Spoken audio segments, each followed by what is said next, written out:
ఏ యోగ్యత లేనప్పటికీ అవకాశం ఇచ్చి నిలబెట్టిన దావత్ దేవునికి నా వందనాలు, స్తుతులు, ఆరాధన చెల్లిస్తున్నాను. కూడి వచ్చిన మీ అందరికీ కూడా ప్రభువును రక్షకుడైన యేసుక్రీస్తు నామములో అందరికీ వందనాలండి. Praise the Lord. ప్రియులారా, ఈ సమయంలో కీర్తనల గ్రంథం 35వ సంకీర్తన 10వ చరణాన్ని చదువుకుందాం. అప్పుడు యెహోవా నీ వంటివాడెవడు? మించిన బలము గల వారి చేతి నుండి దీనులను, దోచుకుని వారి చేతి నుండి దీనులను, దరిద్రులను విడిపించువాడు నీవే అని నా ఎముకలన్నీ చెప్పుకొనును. Praise the lord. హల్లెలూయా. ప్రియులారా, మరి దైవజనుడైన దావీదు ఈ మాటను తెలియజేస్తున్నాడు. ఏమనంటే, మించిన బలము గల వారి చేతిలో నుండి దీనులను, దోచుకుని వారి చేతిలో నుండి దీనులను, దరిద్రులను విడిపించువాడు నీవే అని నా ఎముకలన్నీ చెప్పుకున్నాడు. చూడండి ప్రియులారా, దేవుడు మన దేవునికి ఉన్న సామర్థ్యం, శక్తి, బలము, గొప్పతనం ఏంటంటే, మించిన బలము గల వారి చేతుల నుండి ఆయన దీనులను విడిపిస్తాడంటే. ఆమేన్ చెప్పండి. మించిన బలము గల వారి చేతుల నుండి దీనుల్ని విడిపిస్తాడంట. పిల్లరా, ఒకవేళ నిన్ను బంధించి, నిన్ను కట్టేసి, నీకు సంకెళ్ళు వేసేసి, నిన్ను బాధిస్తున్నవి, ఇబ్బంది పెడుతున్నవి, అవమానపరుస్తున్నవి, రకరకాలుగా వేధిస్తూ, ఇందులోంచి నేను విడుదల పొందలేను, విడుదల లేదు ఇంకా అనుకునే పరిస్థితుల్లో ఎవరైనా ఉంటే ప్రియులారా, అవి మించిన బలమైనవైనా, ఎంత గొప్పవైనా, ఎంత ఎలాంటివైనా, వాటిని మించిన బలాఢ్యుడు విడిపించగలిగిన శక్తివంతుడైన దేవుడు ఉన్నాడని దేవుని వాక్యం సెలవిస్తుంది. ఆమేన్ చెప్పండి. హల్లెలూయా. ఆయన అంటున్నాడు, నా ఎముకలన్నీ పాడుకుంటాయి. Praise the lord. ఇప్పుడు చాలామంది ప్రియులారా, చాలామంది జీవితంలో మించిన బలవంతుల చేతిలో చిక్కబడిపోయారు. మించిన బలవంతుల చేతిలో చిక్కబడిపోయారు. అది ఒక శరీరాశ కావచ్చు, నీ భక్తిని, పరిశుద్ధతని మించి నీ మీద దాడి చేస్తుంది. లోకాశలు కావచ్చు, లేకపోతే అప్పులు అనే మించిన బలవంతుడు కావచ్చు, వ్యాధులు అనే మించిన బలవంతుడు కావచ్చు, సమస్యలు అనే మించిన బలవంతుడు కావచ్చు. ఏవైనా ప్రియులారా, వాటి నుండి నేను విడుదల పొందను, నా బలము సరిపోదు, నా సామర్థ్యత సరిపోదు, నా శక్తి సరిపోదు, నేను ఏ పాటి వాడిని నన్ను అనుకుంటే నిజమే.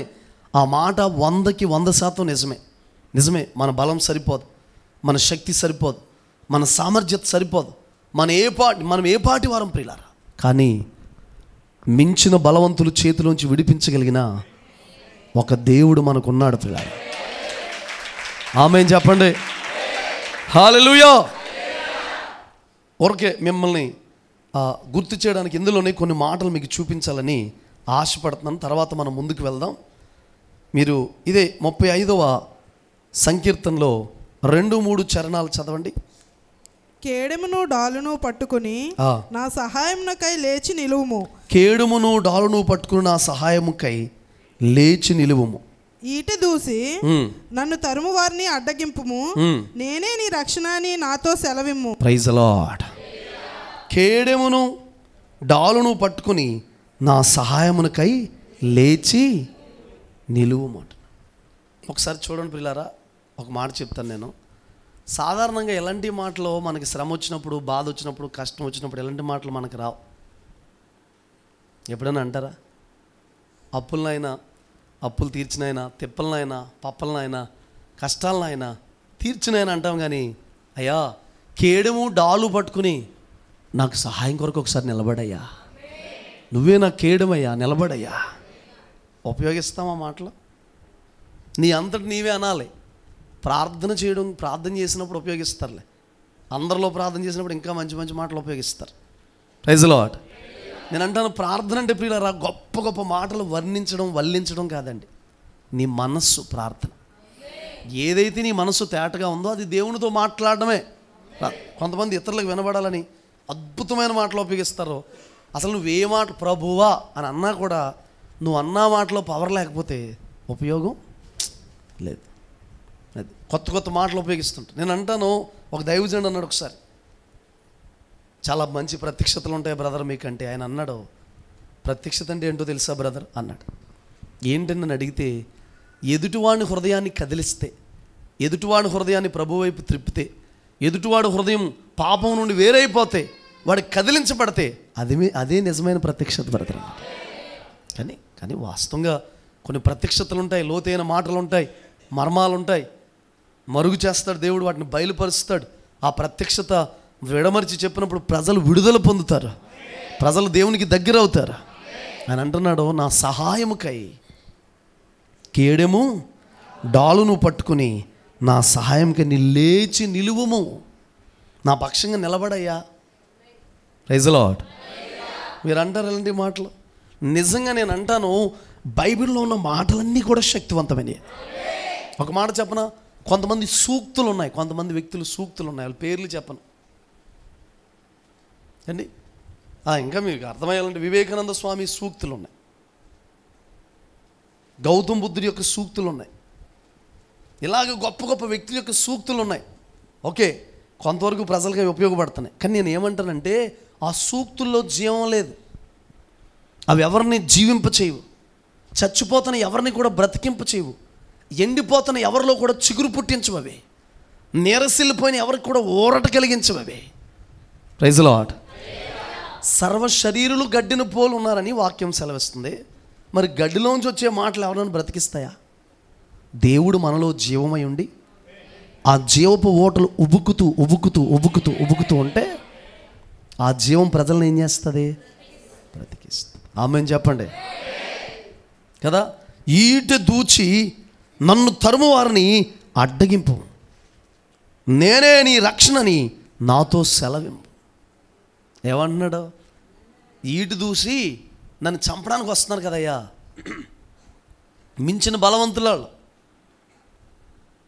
దావీదు కంటే దావీదు గొర్రెలు కాపరి, సౌలు మించిన బలవంతుడు, సైన్యం ఉంది అతను వెనకాల, రాజ్యం ఉంది అతను వెనకాల, కేవలం ఒక గొర్రెలు కాపరి దావీదు. Praise the Lord. అందుకే దావీదు కీర్తనలో ప్రియులరా కొన్ని ప్రొఫెటికల్ వర్డ్స్ పలుకుతూ ఉంటాడు, మీరు చూసారు లేదా? మన జీవితం మీద కూడా మనం ఏం చేయాలి? అలాంటివి పలుక్కోవాలి. నీ మీద నువ్వు ఎప్పుడైనా ప్రవచనం చెప్పుకున్నావా? పలుక్కున్నావా? ఎవరన్నా పలుకుతారేమో, ఎవరన్నా అంటారేమో, చూస్తాం, చూసేసి మళ్ళా నీరసం వచ్చినప్పుడు వాళ్ళ దగ్గరికి వెళ్తాం. ఓ మాట పలుకక్క నా మీద, అక్క ఈ మధ్య ఏం పలుకుతలేదు అక్క, నువ్వు పలుకక్క. ఆ చిలకేం పలకదు. హల్లెలూయా. Praise the lord. ఎందుకు పలకదో? ఏమి లేవు. నేను అంటాను పిల్లరా, నీ మీద కూడా నువ్వు ప్రవచనాత్మకమైన మాటలు పలుక్కో. కృంగదీసే మాటలు, బలహీనపరిచే మాటలు కాకుండా నీ మీద కూడా నువ్వు ప్రవచనాత్మకమైన ప్రొఫెటికల్ వర్డ్స్ పలుక్కో. నేను నిలబడగలను, నన్ను దేవుడు ఉంచుతాడు, నాకు ప్రభు సహాయకుడు, ఆయన నిలబెడతాడు, ఆయనే నేనే నీ రక్షణ నాకు చెప్పాయా. నువ్వు ఎంత అద్భుతంగా ఆలోచిస్తున్నాడు చూసారండి దావీదు. నేనే, ఆ ఈటి దూచి వస్తున్నారు కదా, నీ మీద గొడవకు వస్తున్నారుగా, రకరకాలుగా మాట్లాడుతున్నారుగా, నిన్ను హేళన చేస్తున్నారుగా, చంపడానికి వస్తున్నారుగా, నేనే నీ రక్షణ అని చెప్పాయా నాకు అని అనుకుని చివరికి అంటున్నాడు, మించిన బలము గల వారి చేతిలోండి దీనులను అండి దోచుకుని వారి చేతిలో నుండి దీనులను, దరిద్రులను ఏం చేస్తాడంటండి ఆయన.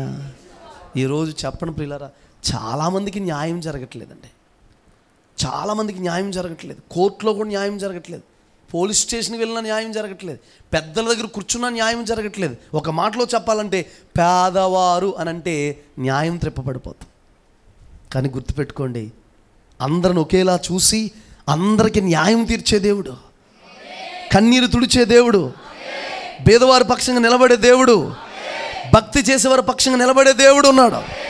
నేను చెబుతున్నాను, నీ పక్షంగా ఉన్నవారు ఎంత మించిన బలవంతులైనా దోచుకున్నారా? ఎవరైనా నిన్ను దోచుకున్నారా? నీ దగ్గర ఉన్న ధనం అంతా పట్టుకుని వెళ్ళిపోయారా? బంగారం అంతా పట్టుకుని వెళ్ళిపోయారా? నీ ఆస్తిని మోసం చేశారా? కష్టపడి నువ్వు సంపాదించింది పట్టుకుపోయారా? గుర్తుపెట్టుకోండి ఈ మాట, మించిన బలము గల వారి చేతిలో నుండి దీనులను, తర్వాత అండి దోచుకుని వారి చేతిలో నుండి దీనులను దరిద్రులను విడిపించే దేవుడు ఉన్నాడు. ఒకవేళ నీ అప్పు మించిన బలముగా నీకుందా, నీ వ్యాధి మించిన బలముగా నీకుందా, నీ సమస్య మించిన బలముగా నీకుందా, విడిపించే ఒక దేవుడు ఉన్నాడు. డెలివరీని సాగబోతుంది, విడుదల పొందబోతున్నావు. చేయలేదండి మన దేవుడు?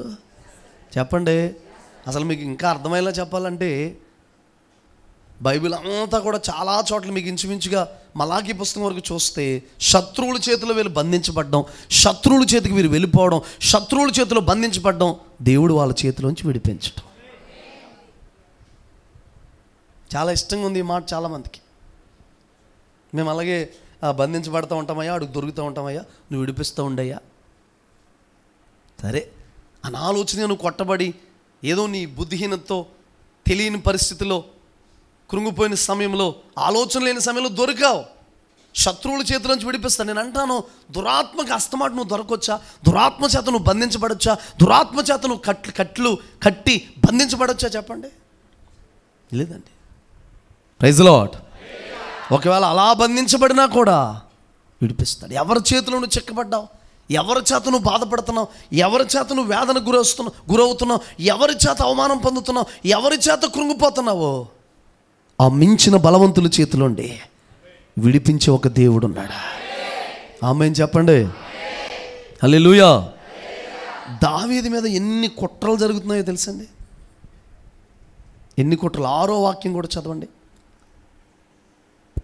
యెహోవా దూత వారిని తరుమును గాక, వారి త్రోవ చీకటి అయి జారుడుగా నుండును గాక. చూడండి, దేవుడు మాటలు పెడుతున్నాడు. నిన్ను తరిమేస్తానరా, నిన్ను చంపేస్తానరా అంటలేదు. యెహోవా దూత వారిని తరుమును గాక, వారి మార్గం ఎలా ఉండునంట? జారుడుగా ఉండును గాక. చీకటి అయి జారుడుగా అంటే ఆడు ఇంక అంతే, అడుగు పెట్టాడో జారిపోయి పడిపోవాలి. ఎక్కడ అడుగేస్తున్నాడు అడిగి తెలియకూడదు. Praise lord. దురాత్మతో చెప్పాలండి మీరు, చీకటితో చెప్పాలి, దురాత్మ శక్తులతో చెప్పాలి, నేను వేధిస్తున్న వాడితో చెప్పాలి. నువ్వు ఇంకా నన్ను తాకకుండా ఉందువుగాక, మా కుటుంబం దరిదాపులకు రాకుండా ఉందువుగాక, నా భక్తిని పాడు చేయకుండా ఉందువుగాక, నేను నిలబడతాను, ప్రభు నన్ను నిలబెడతాడు. పలకండి ప్రియులారా. హల్లెలూయా. దావీదు మీద భయంకరమైన కుట్రలు జరుగుతున్నాయండి, భయంకరమైన కుట్రలు జరుగుతున్నాయి. అందరూ ఒకటైపోయారు, దావీదు ఒక్కడొకటైపోయాడు. ఏమీ లేదండి. పోనీ దావీదు ఏమైనా యుద్ధం చేద్దామనుకుంటా, ఏమైనా చేద్దామని అనుకుంటే అప్పులోళ్ళు, తిప్పలోళ్ళు, బాధలోళ్ళు, కన్నీళ్ళోళ్ళు అందరూ చేరారండి దావీదు దగ్గరికి. అందరూ అలాంటి వాళ్ళే. యుద్ధం చేయడానికి కూడా ఎవరు లేరు ప్రియులారా. అలాంటి వ్యక్తులు ఉన్నారండి దావీదు దగ్గర. భయంకరమైన కుట్రలు జరిగిపోతున్నాయి, భయంకరమైన కీడు జరుగుతుంది, భయంకరమైన నష్టం జరిగిపోతుంది. అప్పుడు అంటున్నాడు, మించిన బలము గల వారి చేతిలోంచి దరిద్రులను దీనులను విడిపించే దేవుడు అంట. సరే, ఒక మాట చెప్పనా ప్రియులారా, చిన్నగా ఒక 2 మాటలు చెప్పి నేను ముందుకు వెళ్తాను. మించిన బలవంతులకి దొరికేసినప్పుడు కూడా మనం గర్విష్ఠులుగా ఉంటే దేవుడు మనకి సహాయం చేయడు. చాలామంది జీవితాల్లో కార్యాలు జరగకపోవడం గల కారణం ఏంటి తెలుసండి? నువ్వెవరో మించిన బలవంతులకు దొరికేసావు, అప్పులకు దొరికేసావు, వ్యాధులకు దొరికేసావు, తెగుళ్ళకు దొరికేసావు, నిరాశకు దొరికేసావు, నిస్పృహ దొరికేసావు. ఒక్కొక్కరి జీవితంలో ఏమీ ఉండదండి, నిరాశ నిరాశ నిరాశ నిరాశ నిరాశ. మనలో దొరికినప్పుడు మనలో ఏముండాలి? దీన మనసు. దెబ్బ కొట్టాక కూడా, అప్పులు అయ్యాక కూడా, సమస్య ఉన్నా కూడా బరి తెగించి నువ్వు పాపం చేస్తున్నావంటే, బరి తెగించి వ్యభిచారం చేస్తున్నావంటే, బరి తెరించి అక్రమ సంబంధాలు పెట్టుకున్నావంటే, బరి తెగించి నచ్చినట్టుగా బ్రతుకుతున్నావంటే దీనత్వం ఉన్నట్ట? అది గర్వమే కదండి. హల్లెలూయా. ప్రభు ఎలా కార్యం చేయగలడో. ఇన్ని పరిస్థితులు నీ జీవితంలో వస్తున్నాయి, ఇన్ని గాయాలు నీ జీవితంలో వస్తున్నాయి, ఇన్ని సమస్యలు నీ జీవితంలో వస్తున్నాయి, ఎంత భయంకరమైన పరిస్థితి కూడా వెళ్తున్నా, గ్రహింపు అనేది రాకపోతే, హల్లెలూయా, రావాలా వద్దా? గ్రహింపు రావాలండి. గుర్తుపెట్టుకోండి, ఒక సమస్య, ఒక వ్యాధి, ఒక అప్పు, ఒక భయంకరమైన పరిస్థితి వచ్చినప్పుడు చిన్న పరిశోధన చేసుకోవాలి మనం. ఎందుకు ఇది వచ్చింది? ఎందుకు ఈ పరిస్థితి కూడా ప్రభు తీసుకెళ్తున్నాడు? సరే, అయినా ప్రభు చెప్తున్నాడు, నువ్వు దీనుడిగా ఉండగలిగితే ఈరోజు ఆ మించిన సమస్య, మించిన బలవంతుడు, వంచనకారుల వల, మరి భయంకరమైన కుట్రలో వాటన్నిటిలోంచి ప్రభు నిన్ను విడిపిస్తాడా? కొన్నిసార్లు చూడండి, మన మీద భయంకరమైన కుట్రలు జరిగిపోతూ ఉంటాయి, మనకు తెలియదండి. కానీ ప్రభు ఆ కుట్రలన్నిటిలోంచి విడిపిస్తూ ఉంటాడు. ఒక చిన్న మాట చెప్పి ముందుకు వెళ్తా. నువ్వు ఆ పరిస్థితిలో కూడా దీనులకుంటే, దీనత్వం కలిగి ఉంటే, దీనులకి ఒక 3 ఆశీర్వాదాలు ఉన్నాయండి. 3 ఆశీర్వాదాలు ఉన్నాయి. దీనులకి ఏమున్నాయండి? 3 ఆశీర్వాదాలు. చూడండి, యెషయా గ్రంథం 66:2 చదవండి.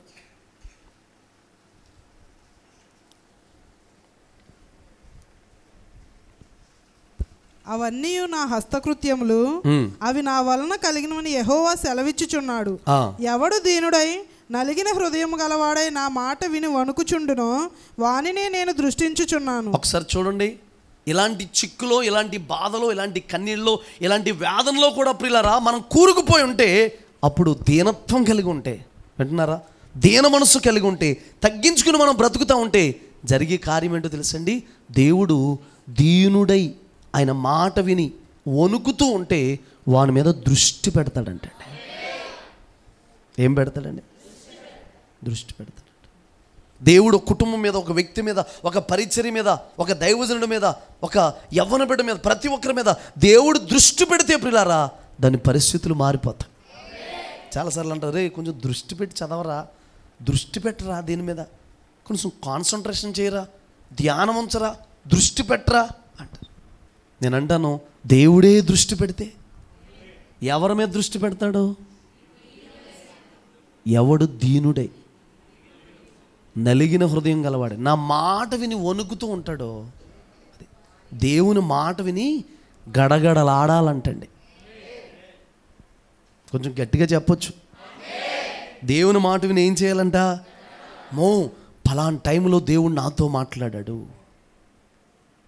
ఆదివారం నాతో మాట్లాడాడు, ఆ శుక్రవారం నాతో మాట్లాడాడు, ఆ నియమ కూడికలో నాతో మాట్లాడాడు దేవుడు. ఆ మాట నా హృదయంలో ఉంది, నేను జ్ఞాపకం ఉంచుకున్నాను. అమ్మో, ఆ మాట దాటి నాకు నచ్చినట్టుగా నేను బ్రతకను అని వణుకుతూ దీనుడై ఎవడుంటాడు? ఎక్కువ శాతం ప్రజల మీద విసుగుదల దైవజనుడికి, దేవునికి ఎందుకు వస్తుందో తెలుసండి? మాట వినే స్వభావం ఉండదండి చాలామందిలో. మాట వినరు, పదే పదే చెప్పించుకుంటుంటారు, పదే పదే చెప్పాలి, ఎన్నోసార్లు మాట్లాడాలి, కౌన్సిలింగ్లు చేయాలి, ఎన్నోసార్లు మాట్లాడాలి, పద్దాక మాట్లాడుతుండాలి. అప్పుడు తప్ప వారిలో ఏం రాదు, అప్పుడు కూడా రాదండి, వినరు. నేను అంటాను, విధేయుడైన వాడు, నిజమైన భక్తి కలిగిన వాడు, యథార్థవంతుడు ఏం చేస్తాడంటే ఒక మాట చెప్పగానే ప్రియులరా వెంటనే సరి చేసుకుంటాడంటే. భక్తి కలిగిన వాడికి, దైవికంగా ఉన్నవాడికి, దేవుని భయం ఉన్నవాడికి, వాక్యానుసారంగా నడిచేవాడికి ఉన్న లక్షణం ఏంటో తెలుసండి? ఒక్కసారి దేవుడు మాట్లాడితే మరలా దాన్ని రిపీట్ అవనివాడు, మరలా దాన్ని రానివ్వడు. అతడి భక్తిపరుడు అని అర్థం. వాళ్ళే చెప్పేస్తారు, క్షమించమని అడిగి మరలా జీవితంలో దీన్ని రిపీట్ అవనివ్వను, మరలా రానివ్వను అని చెబుతారు. అది భక్తి కలిగినోడుకున్న లక్షణం. ఒకసారి ఆలోచించండి, నిజంగా దీనులుగా ఉన్నామా? నిజంగా తగ్గింపు మన హృదయంలో ఉందా? దీన మనస్సు మన లోపల ఉందా? ఉంటే వన్స్ ఒక్కసారి దేవుడు మనతో మాట్లాడితే మరలా దాన్ని ఏం చేయనివ్వం. ఒక మాట చెప్పిన పిల్లరా, నటనతో, వేషధారణతో నటిస్తున్నట్టు ఎవ్వరూ బ్రతకొద్దు. చాలా డేంజర్ అయిపోద్ది నీ జీవితం. కొంతకాలం సాగుతుంది, కొంతకాలం వెళ్తుంది, ఒక రోజున రంగు తేలిపోయే రోజు వస్తుంది. అర్థమవుతుంది? దేవుని ఎదుట నిలబడాల్సిన రోజు వస్తుంది. అందుకే గర్వం రాకుండా, అహంకారం రాకుండా దేవుని మాట వినాలి, భక్తి చేయాలంటే మనలో ఏముండాలో తెలుసండి? దీన మనస్సు. మించిన బలము గల వారి చేతిలోండి దీనులను విడిపిస్తాడంటాడు. దీనులకున్న ఇంకొక లక్షణం ఏంటో తెలుసా ప్రియులారా? చూడండి, 1 పేతురు 5 ఇంకొక ఆశీర్వాదం ఏంటంటే 5:5 చదవండి.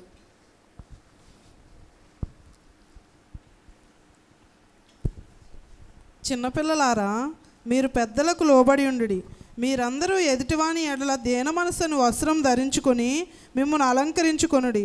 దేవుడు అహంకారులను ఎదిరించి దీనులకు కృప అనుగ్రహించును. చూడండి ప్రియులారా, అహంకారులను ఎదిరించి దీనులకు ఏమిస్తాడంట దేవుడు? కృప. గర్వం అనే వ్యక్తి దగ్గర, గర్వం అనేది ఒక వ్యక్తిలో ఉంటే జీవితంలో అతను కృప పొందలేడండి. ఇంకొక మాట చెప్పమంటారా, వాళ్ళని దేవుడు ఎదిరిస్తాడంట. దేన్ని బట్టి గర్వపడకూడదు. ఇంకొక మాట చెప్పమంటారా, నా వైపు చూడండి. ఎక్కువ శాతం ప్రియులారా భక్తిలో ముందుకు సాగుతున్న వారికి ఆత్మ సంబంధమైన గర్వం ఉంటుందండి. అస్సలు అది వచ్చిందా అయిపోయినట్టు మన జీవితం పతనం అయిపోయింది. నాకు తెలుసు, నేను ఎప్పటి నుంచి ఉన్నాను, నేను సీనియర్ని, ముందు నుంచి ఉన్నాను, సంఘం ఫస్ట్ నుంచి ఉన్నాను అని ఇతరులకు చెప్పుదాం అనే ప్రయత్నం చేస్తూ, ఇతరులను బాగు చేద్దామనే ప్రయత్నం చేస్తూ వీళ్ళ భక్తి జీవితాలు జీరో అయిపోతుంటాయండి. ఎక్కువ శాతం జరిగేది అదే తెలుసా. ఇప్పుడు నేను అంటాను, సీనియర్ సంఘంలో ఎప్పటి నుంచి ఉన్నావు, సీనియర్ విశ్వాసం అవి, సీనియర్ విశ్వాసం ఇవి. నేను అంటాను, సీనియర్ అని నువ్వు అంటున్నావు, ఇతరులు సీనియర్ అంటున్నారు, దైవజనుడు కూడా నువ్వు ఎప్పటి నుంచి ఉన్నావు అని చెప్తున్నారు. ఆ సీనియర్కి తగ్గినట్టుగా ప్రవక్త ఏది నీ దగ్గర? ముందు నుంచి ఉన్న విశ్వాసవి, ఎన్నో సంవత్సరాల నుంచి ఉన్న విశ్వాసవి, దానికి తగినట్టుగా నడవడికేది, దానికి తగినట్టుగా మాట తీరేది, దానికి తగినట్టుగా వస్త్రధారణ ఏది, దానికి తగినట్టుగా వైఖరేది, దానికి తగినట్టుగా నీ ప్రవక్తనేది? సీనియర్ అన్నవాడు, ముందు నుంచి భక్తి తెలిసినవాడు, దానికి తగినట్టుగా బ్రతకాలొద్దా? హల్లెలూయా. చిన్న పిల్లల మీద, కొత్తగా వచ్చిన వాళ్ళ మీద పెత్తనం చేయడమా సీనియర్టీ అంటే? మాదిరి ఏంటి చెప్పండి? నేను అంటాను, క్రొత్తగా వచ్చిన వాళ్ళ కంటే కూడా మనకు తగ్గింపు ఉండాలి, క్రొత్తగా వచ్చిన వాడి కంటే కూడా మనకు మాదిరి ఉండాలి, క్రొత్తగా వచ్చిన వాడి కంటే కూడా మనకు ప్రేమ ఉండాలి, క్రొత్తగా వచ్చిన వాడి కంటే కూడా మనకు క్షమాపణ ఉండాలి, క్రొత్తగా వచ్చిన వాడి కంటే కూడా మనకు జాలి ఉండాలి. హల్లెలూయా. చెప్పరా చేతుల పైకెత్తి కదా. మరి సీనియర్ అంటే దేనికి సీనియర్? హల్లెలూయా. ఆయనంట అహంకారుని ఎదిరించి దీనులకి ఏమిస్తాడంటే కృపణిస్తాడంట. అహంకారులను ఎదిరిస్తాడంట. అంటే గర్వం అనేది ఒక మనిషిలో ఎవరిలో రాకూడదు ప్రియులారా. గర్వపు మాటలు రాకూడదు. మనిషికి గర్వం ఎలా వస్తుందో తెలుసండి? నోటి మాటల ద్వారా. దేని ద్వారా అండి? ఒకడు అన్నాడంటండి, ఒక దైవజండి, అసలు మా దైవజండు మా నాయకుడి యొక్క కాలు గోరుగు పనిచేయవు నువ్వు అన్నాడంట ఒక దైవజండు. ఈయన అన్నాడంట, అయ్య బాబు మీ పాస్టర్ గారికి నా అంత గోరుందేంట్రా అన్నాడంట. అర్థమైందా? ఇలాంటి మాటలు, అహంకారపు మాటలు, అవి మనలో ఏమవ్వకూడదు, ఎవరిలో రాకూడదు ప్రియులారా. పని చేయకూడదు. జాబును బట్టి కానీ, డబ్బును బట్టి కానీ, అందాన్ని బట్టి కానీ, చదువును బట్టి కానీ, బ్యాక్గ్రౌండ్ బట్టి కానీ, కులమును బట్టి కానీ గర్వపు మాట మన నోట్లో రాకూడదు. అంగీకరించే వాళ్ళందరూ ఆమేనండి. అందరూ వద్దులే. వాక్యం అందరికీ కాదంట, కొందరికేనంట. పరలోకం కూడా అందరికీ కాదంట, కొందరికేనంట. చర్చే అందరికీ. హల్లెలూయా. చర్చిలో అందరూ కూర్చుంటారు అంతేగాని అందరూ పరలోకం వెళ్ళరు. అందరికీ వాక్యం కాదు. Praise Lord. అంగీకరించే వాళ్ళ మటుకు. ఎందుకంటే 7 సంఘాలు ఉన్నాయి, అన్ని సంఘాల వాక్యాన్ని అంగీకరించేసిన ఏదో ఒక లోపం ఉంది. ఒక సంఘాన్ని అంటాడు, ఫిలదెల్ఫియా సంఘాన్ని పట్టుకుని, నీవు నా ఓర్పు విషయమైన వాక్యాన్ని గైకొన్నందుకు భూలోకమంతటి మీదకి రాబోతున్న శ్రమకాలంలో నేనేం చేస్తానంటే నేను తప్పిస్తానా. వాక్యం కొరకు శ్రమలు వస్తేనంట ఫిలదెల్ఫియా సంఘం అంట నిలబడిందంటండి. స్వయంగా దేవుడే ఆ సంఘంతో చెబుతున్నాడు, నువ్వు ఓర్పు విషయం, ఓర్పు నీతి వాక్యం ఉంది, ఓర్పు వాక్యం ఉంది, నువ్వు నా ఓర్పు విషయమైన వాక్యాన్ని గైకొన్నందుకు భూలోకమంతటి మీదకి శ్రమ రాబోతాను చూడు, ఆ టైంలో నేను తప్పిస్తాను. నీ బలం కొంచెమైనా, నీకు శక్తి కొంచెమున్నా నిలబడ్డావు నా కొరకు. ఆమేన్ చెప్పండి. ఒకవేళ శరీరరీతిగా, ఆర్థిక పరంగా, బ్యాక్గ్రౌండ్ పరంగా బలహీనలు ఉండొచ్చు, నువ్వు వాక్యంలో పవర్ఫుల్ ఏమో, వాక్యంలో నెంబర్ 1 ఏమో, వాక్యంలో బాగా స్ట్రాంగ్ ఏమో, వాక్యంలో బాగా నిలబడిన వ్యక్తివేమో. కోటీశ్వరులు భూలోకం అంతటికి శ్రమ రాబోతున్న కాలంలో అపార్ట్మెంట్లు ఉన్న వాళ్ళు దాచుకోవడానికి శ్రమ, వాళ్ళు దాచుకోవడానికి, తల దాచుకోవడానికి ప్లేస్ ఉండదు. కానీ నిన్ను మాత్రం సురక్షితమైన స్థలంలో ప్రభు నిలబడతాడు. సురక్షితమైన స్థలంలో. ఈ విషయం దావీదుకు ముందే తెలిసి, ఎంతమంది ఉన్నా, ఎంత డబ్బు ఉన్నా, ఏమున్నా, నీకంటే క్షమాధారమైన స్థలం ఎక్కడుందయ్యా? ఎక్కడుందయ్యా చెప్పండి. మీరు ఎవరైనా క్లబ్లోకి వెళ్ళి కాసేపు కూర్చున్నాండి, ప్రశాంతంగా ఉందండి. పబ్కి వెళ్ళి డ్యాన్స్ వేసానండి, ప్రశాంతంగా ఉందండి. బార్ షాప్ దగ్గరికి వెళ్ళి కూర్చున్నాండి, ప్రశాంతంగా ఉందండి. బాయ్ ఫ్రెండ్తో చాటింగ్ చేశానండి, ప్రశాంతంగా ఉందండి. గర్ల్ ఫ్రెండ్తో చాటింగ్ చేశానండి, ప్రశాంతంగా ఉందండి. విచిత్రం చెప్పనండి, అనకూడదు, కానీ యవ్వన బిడ్డలకి వివాహం అవనోళ్ళకి బాయ్ ఫ్రెండ్ గర్ల్ ఫ్రెండ్ ఉండేవారు. అది కూడా తప్పే అనుకోండి. ఇప్పుడేంటో తెలుసండి, పెళ్లి చేసుకుని పెళ్ళిడొచ్చిన పిల్లలు ఉంటే వీళ్ళకి బాయ్ ఫ్రెండ్ గర్ల్ ఫ్రెండ్ ఉంటున్నారట. పేరు పెడుతున్నాడు, బాయ్ ఫ్రెండ్ గర్ల్ ఫ్రెండ్ అంట. హల్లెలూయా, గట్టిగా చెప్పండి హల్లెలూయా. ఆ గర్ల్ ఫ్రెండ్ కోసమే కదండి ఇంచుమించుగా, ఆ గర్ల్ ఫ్రెండ్ కోసం 14 సంవత్సరాలు చేసాడండి, కొలువు చేశాడు గర్ల్ ఫ్రెండ్. వాళ్ళ మాంగారేమో ఇంకో గర్ల్ ఫ్రెండ్ ఇచ్చి పెళ్లి చేసాడు. హల్లెలూయా. ఆ చెత్త దరిద్రం వదిలేస్తే నీ జీవితంలోకి ఆశీర్వాదాలు వస్తాయి. ఆ గర్వపు వైఖరి, గర్వపు నడవడిక, ఆ గర్వపు విధానం, గర్వపు మాటలు మానేయండి. నోటి మాట ద్వారా గర్వం వచ్చింది, అయిపోయినట్టే. ఏమి తిట్టేయలేదని దేవుణ్ణి. యెహోవా ఎవడో అన్నాడు. ఎవరో? వారు చూపించాడు. మిడతలు, జోరేగలు, పేలు, వడగండ్లు, నైల్ నదిని రక్తంగా మార్చడం, కప్పలు అండి. మొట్టమొదటిగా తొలిచూరి పిల్లలందరినీ చంపేశాడు. చివరికి ఆయనకు అర్థమైంది, యెహోవా ఎవరో నాకు అర్థమైపోయింది. వెళ్ళిపోయి మీ దేవుణ్ణి మీరు ఏం చేయాలంటే, దమస్కు మార్గంలో వెళుతూ వెలుగొచ్చు తాగితే, ప్రభువా నువ్వెవడో. అసలు అంత వెలుగు తాగిన తర్వాత రావాల్సిన మాట ఏంటండి? వణుకుపోతాయ్యా మీరెవరయ్యా అనాలి. అంత వెలుగొచ్చి తాకిన తర్వాత ప్రభువా నువ్వెవడో అంటున్నాడు. ఆయన మాట్లాడిన తర్వాత ఇంకా జీవితంలో ఆయన ఎవరో అర్థమైపోయి ఆయన పోలే నడిచి మీరు నన్ను పోలు నడవండి అని చెప్పాడండి భక్తుడు. ఆమేన్ చెప్పండి. వద్దు ప్రియులారా బాబు, వద్దు. మన ఎవ్వరికి వద్దు, గర్వం వద్దు, అహంకారం వద్దు. చూడండి, వాళ్ళకి విరోధం అయిపోతాడంట దేవుడు. గర్విష్ఠులకి దూరం అయిపోతాడంట. దేన్ని బట్టి అండి గర్వం? దైవజనులు లేసన్న గారు చెప్పారండి మాట. మనిషి అంటండి చనిపోయిన తర్వాత ఎముకలన్నింటినీ కూడా కాల్చేస్తే కాల్షియం అనేది ఏదో చిన్న పొడి లాంటిది వస్తుందంట చనిపోయాక. దాన్ని తీసుకెళ్ళి అమ్మితే ₹30 వస్తుందంటండి. ఎంతండి? చెప్పట్లేదు. ₹30 ఎందుకండి బిల్డప్? ₹30 ఎందుకండి కొత్త కొత్త బట్టలు? ₹30 ఎందుకండి మేకప్లు? ₹30 ఎందుకండి క్రిస్మస్ వస్తే భర్తను బతకనివ్వరు? ₹30 ఎందుకండి అడావిడే? కనీసం చనిపోయిన జంతువు చర్మం అమ్మినా ఒక ₹1000 1500 వస్తాయి.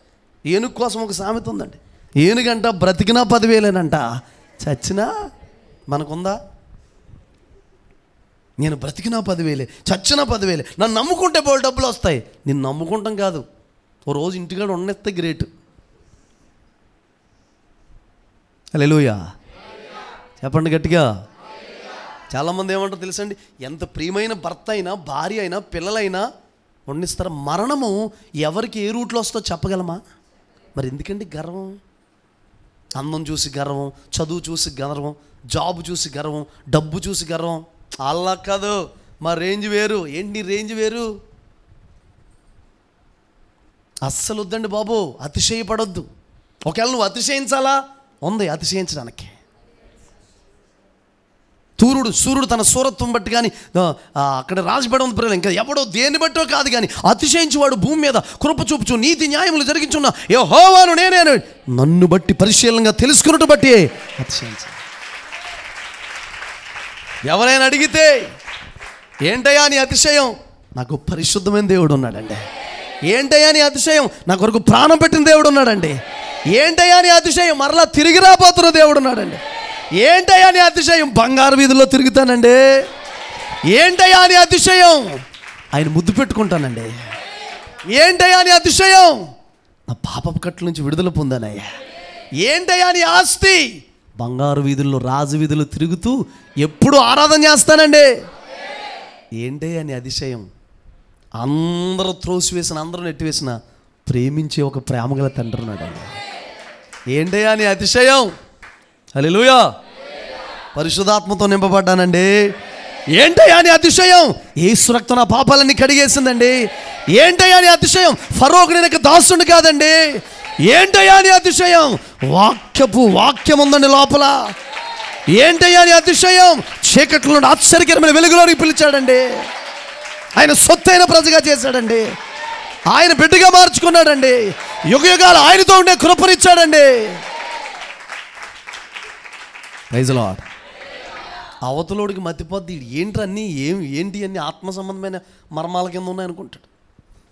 భీమవరం వెళ్తున్నాను, ఒకసారి బ్యాగ్ తగిలించుకుని మంచి నీట్గా రెడీ అయ్యి వెళ్తున్నాను, ఒక బ్యాగ్ తగిలించుకున్నాను. కాలేజ్ స్టూడెంట్లా ఉన్నాను, ఎదురుగుండా కూర్చున్నాడు ఒకడు. సార్ ఏ కంపెనీలో పని చేస్తారండి అని అడిగాను. హెవెన్లీ డిపార్ట్మెంట్ అన్నాను.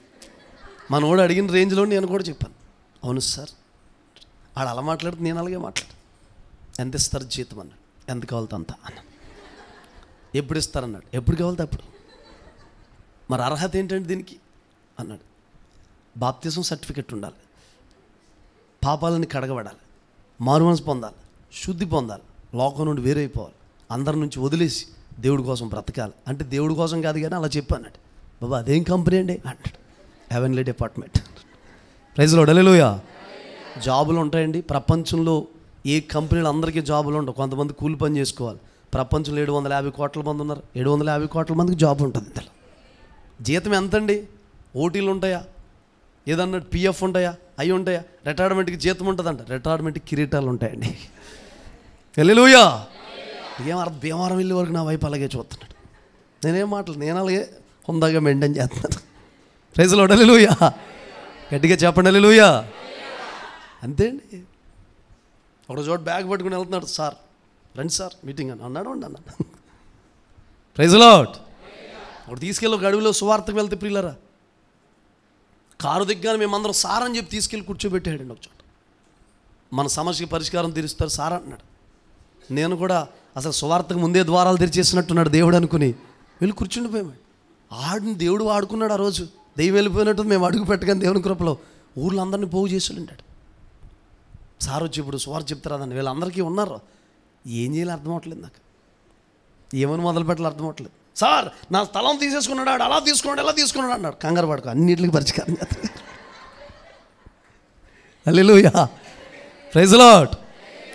చెబుతున్నాం అన్నింటికి పరిష్కారం వచ్చేద్దని. పరమేశ్వరుడు తెలుసా అని మొదలుపెట్టు. Praise lord. మొత్తం మీద నాకు ఎలా ఉందంటే అండి, అక్కడ ఎవడేం చేస్తాడు, చుట్టూనేమో పెట్టుకుని రెడీగా ఉన్నారు, వాళ్ళందరూ రకరకాల వాళ్ళు ఉన్నారు.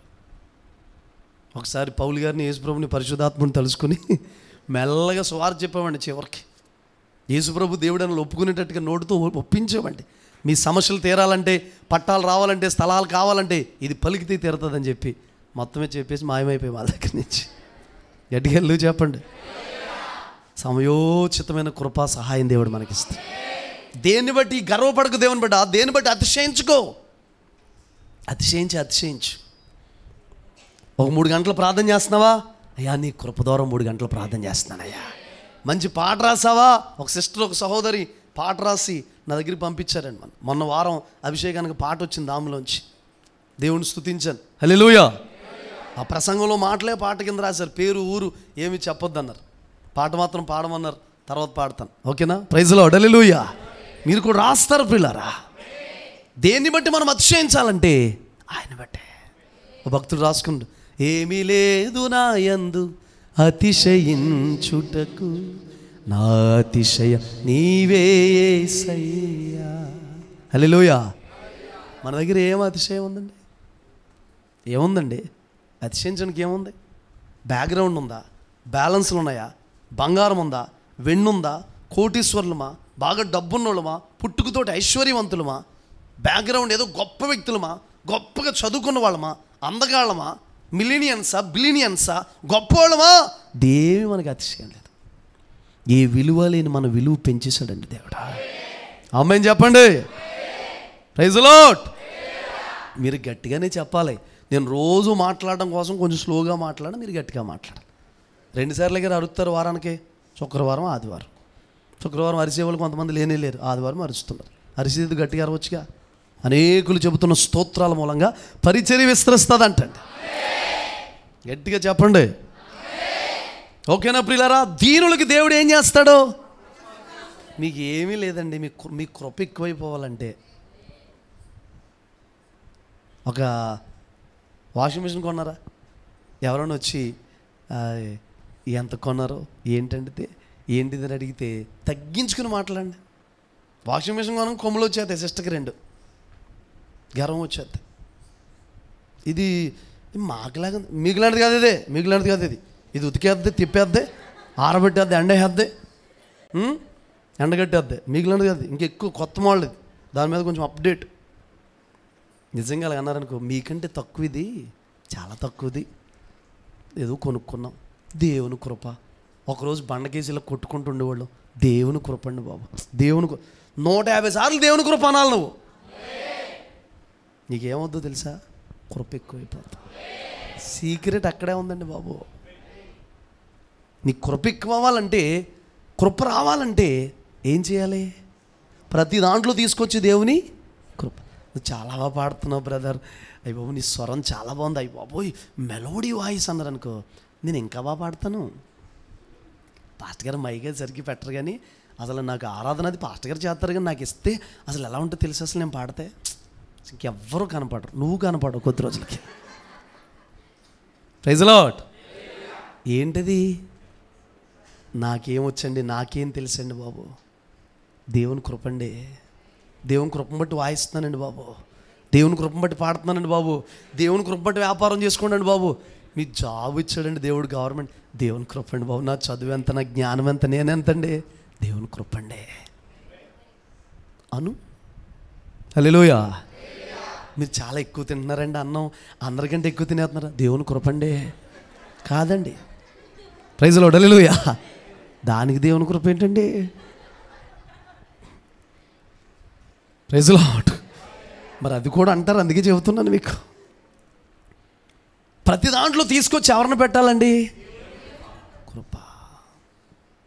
ప్రెడీపాల్ గారు ఓ పాట రాసి చేశాను గారి దగ్గర తీసుకొచ్చారంట. అదే నీ కృప నిత్యముడు నా పాట అనుకుంటా. బాబాయ్ అవుతారు ఆయనకి. తీసుకొచ్చి పాట అలా ఉందండి అని అడిగితే, బాగుంది అని ఆ పాట తీసేసుకుని నువ్వు వెళ్ళిపో అన్నట్టు. అదేంటండి అని అడిగితే, ఇందులో కృపను రాజబడి ఉంది కదా, కృప అంటే నాదే ఇంకా పాట. దారుణంగా లాగేసుకున్నట్టు కదండి. కృప అనే మాట ఉంటే నాదేరా, పాట ఇంకా నాదే అని ఆయనే పాడేసాడంటండి. Praise the lord. కృపని ప్రేమిస్తే, కృపను ఇష్టపడితే ప్రియులారా, హల్లెలూయా, కృపను మీద నమ్మిక ఉంచితే, కృపను ధ్యానిస్తే, కృపను తలపోస్తే నీ రేంజ్ అక్కడ ఉండదు. గర్వపు మాటలు రానివద్దు, అహంకారపు మాటలు రానివద్దు, ఒక్కసారి కూడా అతిశయంగా మాట్లాడొద్దు ప్రియులారా. కృప అండి బాబు, కృప. గర్వం నీ దగ్గర వచ్చిందా, పతనం స్టార్ట్ అయిపోద్ది, పతనం స్టార్ట్ అయిపోద్దండి. నేను ఒక మాట చెప్పనా, నువ్వు ఇంకా కృప పొందాలి. నేను ఏమంటానంటే, కృప కృపలా ఉండిపోకూడదు, కృప శాశ్వతమైన కృపగా మారాలి. ఎన్నో కృప, కృప ఎలా మారాలంటే కృపలా ఉండకూడదు, శాశ్వతమైన కృపలా మారిపోవాలండి. గట్టిగా చెప్పండి హల్లెలూయా. దేనికి మనం యోగ్యులం కామో దానికి యోగ్యులుగా చేసేది ఏంటండి? కృప. కృప. నా వివాహానికి వైబి అగస్టిన్ గారు వాక్యం చెప్తూ అన్నారు. నా పేరు దావీద్ కదండి, పాస్టమ్ గారి పేరు కృప కదండి. ఆయన 2 గంటల మెసేజ్ చెప్పారండి పెళ్ళిలో, ఎవరు వినరంతసేపు. దావీదు కృప కోసం చెప్పి అన్నారు, కృప దావీదుని వెతుక్కుంటూ వచ్చిందని చెప్పారు.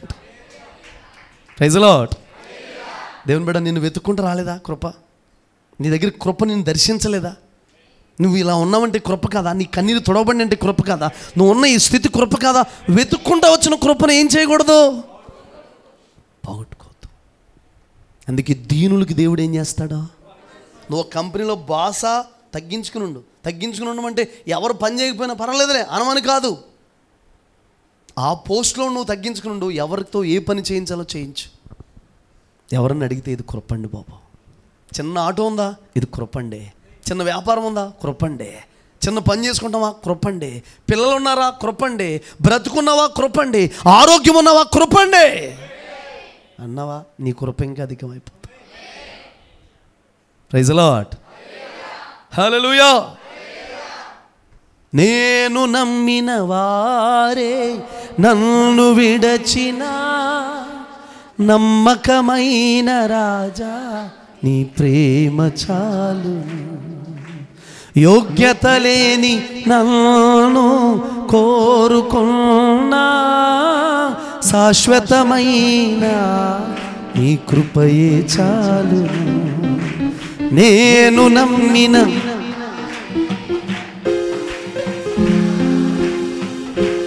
యోగ్యత లేని మనల్ని కోరుకున్నది ఏంటో తెలుసండి? శాశ్వతమైన కృప అనండి. నువ్వు ఉన్న జీవితం దేవుని కృప. ఈ కొద్ది రోజుల్లో ప్రియులారు, ఈ కొద్ది రోజుల్లో నువ్వేమంటావు తెలుసా? నీ కృప నాయన. కాదండి, కాదండి. ఒక 2 days బ్యాక్ అండి, సంస్కృతిలో కొంచెం దగ్గరే మాకు, ఇలా హాస్పిటల్కి తీసుకెళ్లారు. ఉదయకాలం కూడా ఇలా హాస్పిటల్కి తీసుకెళ్లారు. భర్త తిప్పుతూ ఉన్నారు బండి మీద. క్షణములో ప్రియులారా గుండె ఆగి చనిపోయింది. ఎప్పుడు గుండె నొప్పి లేదు తెలియదండి ఆమెకి. గట్టి మనిషి, మామూలుగా పడుకున్నట్టున్నారండి. నువ్వు బ్రతుకున్నట్టు దేవుని కృప కదా. క్రొత్త సంవత్సరంలోకి వెళ్ళావంటే 11 నెలలో ఈ 17వ తారీఖులో నువ్వు ప్రవేశించావంటే దేవుని కృప కదా. ప్లీజ్ నేను చెబుతున్నాను, మీలో ఉన్న కృప, మీకున్న కృప అధికం కావాలంటే గర్వపు మాటలు మాట్లాడొద్దు. నీ నోటికి గర్వపు మాటలు రానివద్దు.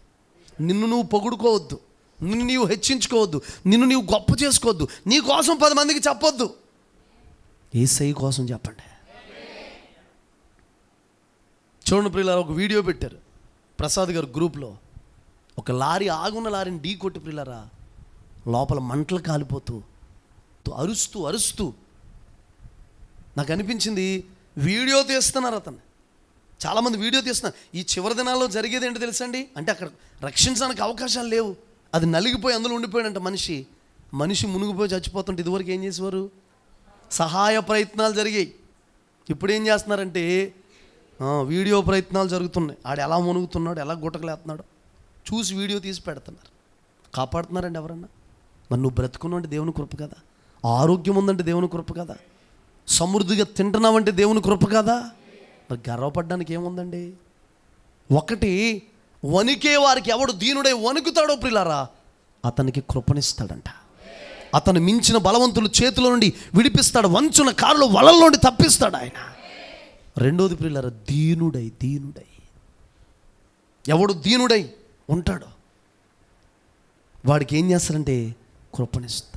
దేవుడు తగిన సమయం ముందు మిమ్మల్ని హెచ్చించినట్లు ఆయన బలిష్టమైన రెక్కల క్రింద, చేతి కింద దీన మనస్కులై ఉండండి. నీ మనసే దీన మనసు ఉండాలంట. ఎదుటివాని ఎడల దీన మనసు అనే వస్త్రాన్ని ధరించాలంట. మనం దీనంగా ఉండి ఎదుటివారి ఎడల ఏం చేస్తారంటే దీనంగా ఉండరు చాలామంది. ఎదుటివారి ఎడల దీన మనసు అనే వస్త్రాన్ని మనం ధరించాలంటే. Praise lord.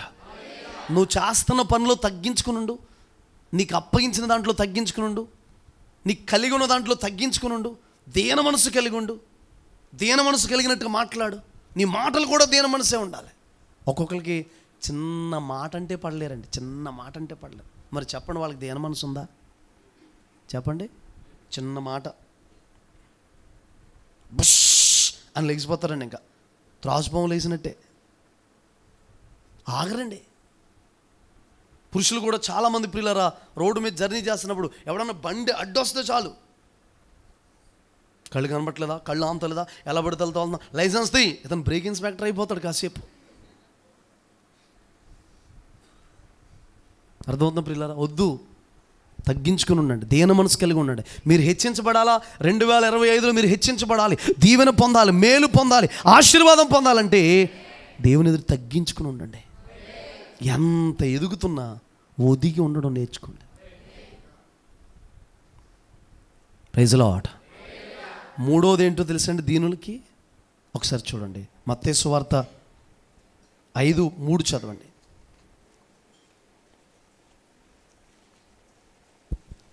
ఆత్మవిషయమై దీనులైన వారు ధన్యులు, పరలోక రాజ్యము వారిది. చూడండి ప్రియులారా, గుర్తుపెట్టుకోండి, చివరికి మనం పరలోకం చేరాలంటే నేర్చుకునే విషయంలో, ఆత్మలో రేపబడే విషయంలో, ఆధ్యాత్మికమైన విషయంలో అండి, భక్తి చేసే విషయంలో, వీటిలో మనకి దీనత్వం వచ్చి ప్రియులారా ఆత్మ విషయంలో మన ఆత్మ పరలోకం చేరడం కొరకు తగ్గించుకుని ఉంటే ఆ దీనుల కంట ఏమిస్తాడో తెలుసండి?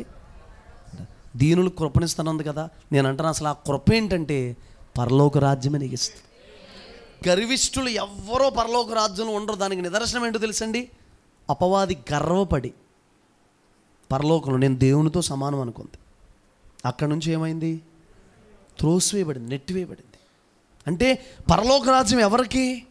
దీనులకే తగ్గించుకున్న వారికే, దీన మనసు కలిగిన వారికే, ఎంతైనా తగ్గించుకున్న వారికే.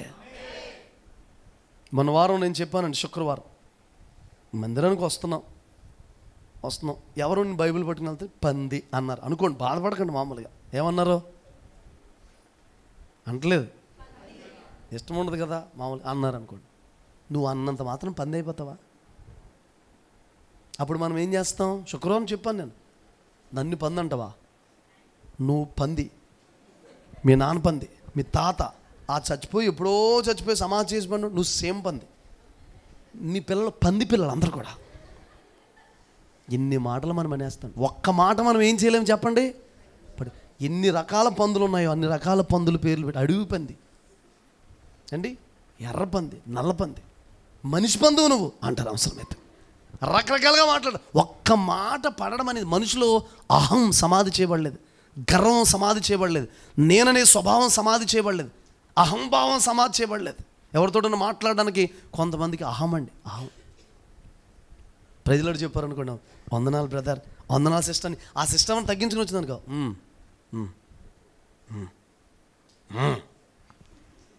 బాగా పనిచేస్తుంది అహం. Praise Lord. అర్థమవుతుంది ప్రియులారా? అహం మనలో రాకూడదు, గర్వం మనలో రాకూడదు. నీ తగ్గింపు కొన్ని వందల మందికి మాదిరికరంగా ఉంటుంది. సురేషయ్య గారు అంట, ఒక తల్లిగారు చెప్తే నేను విన్నాను ప్రియులారా, చాలా రకరకాలుగా ఆయన మీద రకరకాలుగా మాట్లాడుకునేవారంట. నా వైపు చూడండి, మాట్లాడుకుంటే రకరకాల కుట్రలు చేసేవారంట ఆయన మీద, రకరకాలుగా మాట్లాడేవారంట, చాలా వ్యతిరేకంగా మాట్లాడేవారంట. ఎవరు వ్యతిరేకంగా మాట్లాడుతున్నారో, ఎవరు ఆయన మీద తేడాగా మాట్లాడుతున్నారో, చెడ్డ ప్రచారం చేస్తున్నారో ఆయనకి తెలుసంట. ఏం చేసేవాడని తెలుసండి? ఆ మాటలు విన్న తర్వాత ఒక 2 రోజులు ఆగి వాళ్ళని భోజనానికి పిలిచేవాడంట. మంచి మాంసం తీసుకొచ్చి భోజనం పెట్టి వాళ్ళకి కూర్చోబెట్టి మంచిగా ఒక డ్రెస్ పెట్టి, ఇద్దరికి చెరో డ్రెస్ పెట్టి పంపించేవాడు. ఆయన ఎన్ని మాటలు అన్నారో ఆయనకి తెలుసు అంటే. ఇంతకి గ్లాసుడు మంచినీళ్ళు ఇస్తాం మాట అన్నవాళ్ళని, నీళ్ళు ఇలా తాగుతాం అనుకో, ఆవిడ నిన్ను మాట అన్న ఆవిడ వచ్చి ఇలా లాగి తీసుకుంది, ఎలా అది ఎలాదా నీ బుద్ధి? నేను అంటాను, ఇదే దైవికమైన మనసు అంటే ప్రియులారా. Praise the Lord. కొద్ది రోజుల కంటే వాళ్ళు వచ్చి, ఒక 2-3 రోజులైన తర్వాత వాళ్ళు వచ్చి, అయ్యా మమ్మల్ని క్షమించండి అయ్యా అని అడిగేవారంట. ఎందుకమ్మా అనేవారు, తెలుసా ఆయనకి, ఎందుకమ్మా అని అడిగేవారంట. మేము ఎన్ని మాటలు మీకోసం చెడ్డగా చెప్పామండి, ఎన్ని మాటలు చెడ్డగా ప్రచారం చేశామండి, ఎంతమంది దగ్గర మీకోసం చెప్పామండి. Praise the lord.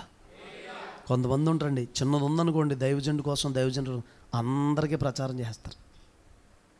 తోటి సహోదరుడి కోసం చిన్నది ఉందనుకోండి, అందరికీ ప్రచారం చేస్తారు.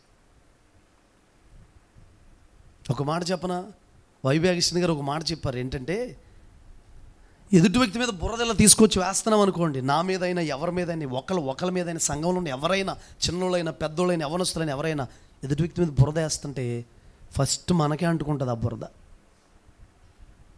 ఈ చిన్న విషయం మనకు అర్థమైతే చాలు. నువ్వు ఎదుటి వ్యక్తుల కోసం ప్రచారం చేసుకుంటూ తిరుగుతున్నావంటే, చెడ్డగా మాట్లాడుతున్నావంటే, నీ క్యారెక్టర్ ఏంటో అవతల వ్యక్తికి ఈజీగా అర్థమైపోతుంది. నువ్వు అనుకుంటావు నేను చెప్పేస్తున్నాను, ఇలా చెడ్డగా చెప్తున్నాను అనుకుంటావు, కానీ అవతల వ్యక్తికి నీ బిహేవియర్ ఏంటో, నడవడికి ఏంటో ఏమైపోద్ది ఆటోమేటిక్గా అర్థం. ఇతరుల కోసం మాట్లాడతాడనమాట, ఈ సిస్టర్ ఇతరుల కోసం చెడ్డగా మాట్లాడుతుందనమాట, ఈ సిస్టర్ ఇతరుల కోసం చెడ్డగా చెబుతుందనమాట అంటారు. సంవత్సరాలైనా నోటి మాట ద్వారా ప్రియులారా, మనకు చాలాసార్లు మన నోటి మాటల ద్వారానే మన ఆశీర్వాదాలు ఆగిపోతున్నాయి, మన నోటి మాటల ద్వారా మనం ఆత్మ పొందలేకపోతున్నాం, మన నోటి మాటల ద్వారానే రావాల్సిన దీవెనలు ఆగిపోతున్నాయి, మన నోటి మాటల ద్వారా వరాలు పొందలేకపోతున్నాం, మన నోటి మాటల ద్వారా దేవుడికి ఒక ఫలం ఇవ్వలేకపోతున్నాం, ఒక పండు ఇవ్వలేకపోతున్నాం, ఒక ఫలాన్ని దేవుడికి ఇవ్వలేకపోతున్నాం, దేవుని ఆకలి తీర్చలేకపోతున్నాం. దేని ద్వారా? ఎంత కాముగా ఉంటే అంత మంచిదండి. ఒక బ్రదర్ ఉన్నారండి, భయంకరమైన సమస్యల్లో నలిగిపోతున్నారు. వినండి, చాలా భయంకరమైన సమస్యలో నలిగిపోతున్నాడు. నాకు తెలిసిన దగ్గర నుంచి ఇప్పటి వరకు కూడా ప్రియులారా, అతను నోటి మాటలు మారలేదండి. చాలా భయంకరమైన సమస్యలో నలిగిపోతున్నాడు. ఎలాంటి పరిస్థితి అంటే, నిలువ నీడలేని పరిస్థితి. కానీ విషయం చెప్పనండి, నోరు మాత్రం ఇప్పటికి ఏమవ్వాలో తెలుసా? ఎందుకు దేవుడు కార్యం చేస్తాడండి? మనం మార్చుకోవాల్సిన ఏం చేయాలి? మార్చుకుంటేనే దేవుడు కార్యాలు చేస్తాడు. నువ్వు ఇక్కడికి వచ్చి వాక్యం వింటుండి బయటికి వెళ్ళిపోయి ఎలా ఉన్నావు అలాగే బ్రతికితే, ఏ రీతికున్నావు ఆ రీతిగా బ్రతికితే, నేను ఒక మాట చెప్పనండి, ఎంతమంది కృప కావాలండి ఈ పూట? చెప్పమంటారా? ఎంతమంది కృప కావాలి? మీ మాటలో ఉప్పు వేసినట్టు మీ సంభాషణ కృపాసహితంగా మాట్లాడండి. కృప వచ్చినట్టు మాట్లాడండి, కృప దొరికినట్టు మాట్లాడండి, కృప పొందుకున్నట్టు మాట్లాడండి, కృప కావాలని మాట్లాడండి, కృప నీ మీద ఉండేటట్టుగా మాట్లాడండి. నువ్వు పొందుకున్న కృపని ఎవరూ తీసేయలేరు. హల్లెలూయా. సౌలు కృప ఎలా పోయిందండి? దావీదు మీద కక్ష కట్టేసినందుకే, దావీదుని చంపాలని ప్రయత్నం చేస్తున్నందుకు సౌలుకున్న కృప ఏమైపోయింది? విషపు చూపు ఎప్పుడు వచ్చిందో నాట నుండి దేవుని ఆత్మ వెళ్ళిపోయింది. అంటే మనం కక్ష కానీ, ద్వేషం కానీ, ఎదుటి వ్యక్తులు కక్ష సాధింపు చర్యలు కానీ, ఎవరు, మీరు కానీ, నేను కానీ, ఎవరు చేసినా ప్రియులారా, మన దగ్గర ఉన్న కృప ఏమైపోద్ది? కామ్ అయిపోయి సైలెంట్గా ఉండడం అంత ఉత్తమం లేదు. హల్లెలూయా. పరలోక రాజ్యం వెళ్ళాలంటే, దేవుని ఎదుట మనం ఉండాలంటే, దేవుని కృపను పొందుకోవాలంటే ప్రియులారా, దేన మనస్సు కావాలి. ఏం కావాలి? అందరూ మీ పక్క వైపు తిరిగి చెప్పండి, దేన మనసు కావాలని. ఏ మనసు అండి? దేన మనసు కావాలి. ఇప్పుడు చూడండి, ఒక మాట చెప్తాను చూడండి, దావీదు మీద ఎన్ని కుట్రలు జరిగినాయి ఒకసారి చూద్దాం. చూడండి, సామ్యుయేల్ 2వ పుస్తకం 15వ అధ్యాయం 30-31 ఎలాంటి పరిస్థితిలోంచి మరి విడిపించాడో దేవుడు ఒకసారి చూద్దాం పిల్లలు. అయితే దావీదు ఒలివ చెట్ల కొండ ఎక్కుచూ ఏడ్చుచు తల కప్పుకొని పాదరక్షలు లేకుండా కాలినడకను వెళ్ళెను. అతని యొద్దనున్న జనులందరూ తలలు కప్పుకొని ఏడ్చుచు కొండ ఎక్కిరి. సామ్యుయేల్ 2వ పుస్తకం 15:30-31 అండి. అదే. అంతలో ఒకడు వచ్చి అబ్షాలోము చేసిన కుట్రలో అహీతోపెలు చేరి ఉన్నాడని దావీదు నాకు తెలియజేయగా, దావీదు యెహోవా అహీతోపెలు యొక్క ఆలోచనను చెడగొట్టుమని ప్రార్థన చేసెను. చాలండి. చూడండి పిల్లరా, దావీదు మీద ఏం జరుగుతుందండి? ఇప్పుడు కుట్ర. అందరూ చెప్పండి, ఏం జరుగుతుంది? కుట్ర జరిగిపోతుందండి దావీదు మీద. భయంకరమైన కుట్ర జరిగిపోతుందండి దావీదు మీద. ఒక ప్లాన్ జరుగుతుందండి, ఒక స్కెచ్ చేస్తున్నారు. ఇది ఎవరు చేస్తున్నారంటే అబ్షాలోము చేస్తున్నాడు. అబ్షాలోముకి సలహాలు ఎవరు ఇస్తున్నారంటే అహీతోపెలు సలహాలు ఇస్తున్నాడు. ఈ సలహాలన్నీ తీసుకుని ప్రియులారా దావీదు మీద భయంకరమైన కుట్ర చేస్తున్నారంటే, ఒక రకంగా చెప్పాలంటే కొంతమంది చేతులు చిక్కబడిపోయాడు దావీదు. ఆ కుట్ర కనుక అమలైతే దావీదు ఇంకా బ్రతకడు ప్రియులారా.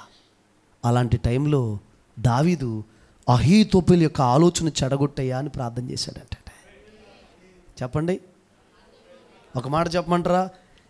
ఎలాంటి కుట్రలు జరుగుతున్నా, ఎవరు నీ మీద ఎంత వ్యతిరేకంగా మాట్లాడుతున్నా, ఎంతమంది ప్లాన్ వేసుకున్నా, వాళ్ళు ఎంత బలాఢ్యులైనా, వాళ్ళ వెనకాల ఎవరున్నా కూడా నువ్వు చిన్న ప్రార్థన చేసుకుంటే ఆ కుట్ర ఏమైపోద్ది? అందుకే మించిన బలవంతులు చేతిలో నుండి దీనులను, దరిద్రులను విడిపించే దేవుడు పిల్లారా. చూడండి, కుట్ర పోయిందో లేదో ఒకసారి తర్వాత అధ్యాయంలో చూడండి. మీరు 17వ అధ్యాయం 23వ వాక్యం చదవండి. అహీతోపెలు తాను చెప్పిన ఆలోచన జరగకపోవట చూచి గాడిదకు గంత కట్టి ఎక్కి తన ఊరున్న తన ఇంటికి పోయి తన ఇల్లు చక్కబెట్టుకుని ఉరివేసుకొని చనిపోయాను. జనులు అతని తండ్రి సమాధి యందు అతనిని పాతిపెట్టి. దావీదు చిన్న ప్రార్థన చేశాడు. అహీతోపెలు యొక్క కుట్రను, అది అతని యొక్క ఆలోచనలు చెడగొట్టమని ప్రార్థన చేస్తే దేవుడు ఆ వంచనకారుల యొక్క వలల నుండి, ఆ మించిన బలవంతుల చేతుల నుండి, వారి చేతిలో ఉండి పరిస్థితుల నుండి దేవుని బిడ్డలారా దేవుడు ఏం చేశాడంటే విడిపించాడు. ఆమేన్ చెప్పండి, గట్టిగా అల్లు చెప్పండి. హల్లెలూయా.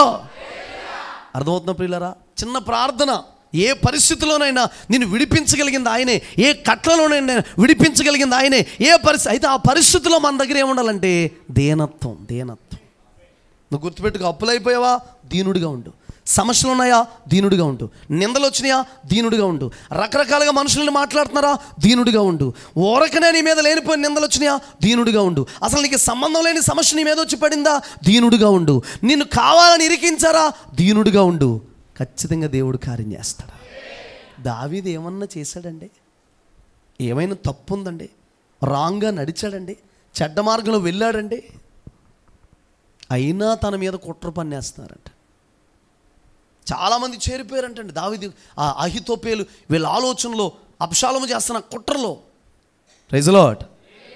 దావీదు అంటే ఈజీగా కనిపెట్టాడు. అబ్షాలోం ఇలా చేయడే, అబ్షాలోం ప్లాన్ ఇలా ఉండదే, అసలు అబ్షాలోం ఇంతలా ప్లాన్ చేయడే అని అనుకుంటుంటే ఇంతలా ప్లాన్ చేశాడని అనుకున్నప్పటికీ ఒకడు వచ్చి చెబుతున్నాడు, ఏమన్నా తెలుసా, అబ్షాలోంకి ప్లాన్లో అహీతోపేలు చేరి ఉన్నాడు. సలహాలు ఇస్తున్నాడండి. దేవుని బిడ్డ ఒక మాట చెప్పనా, ఎవ్వరికి చెడ్డ సలహాలు ఇవ్వకు.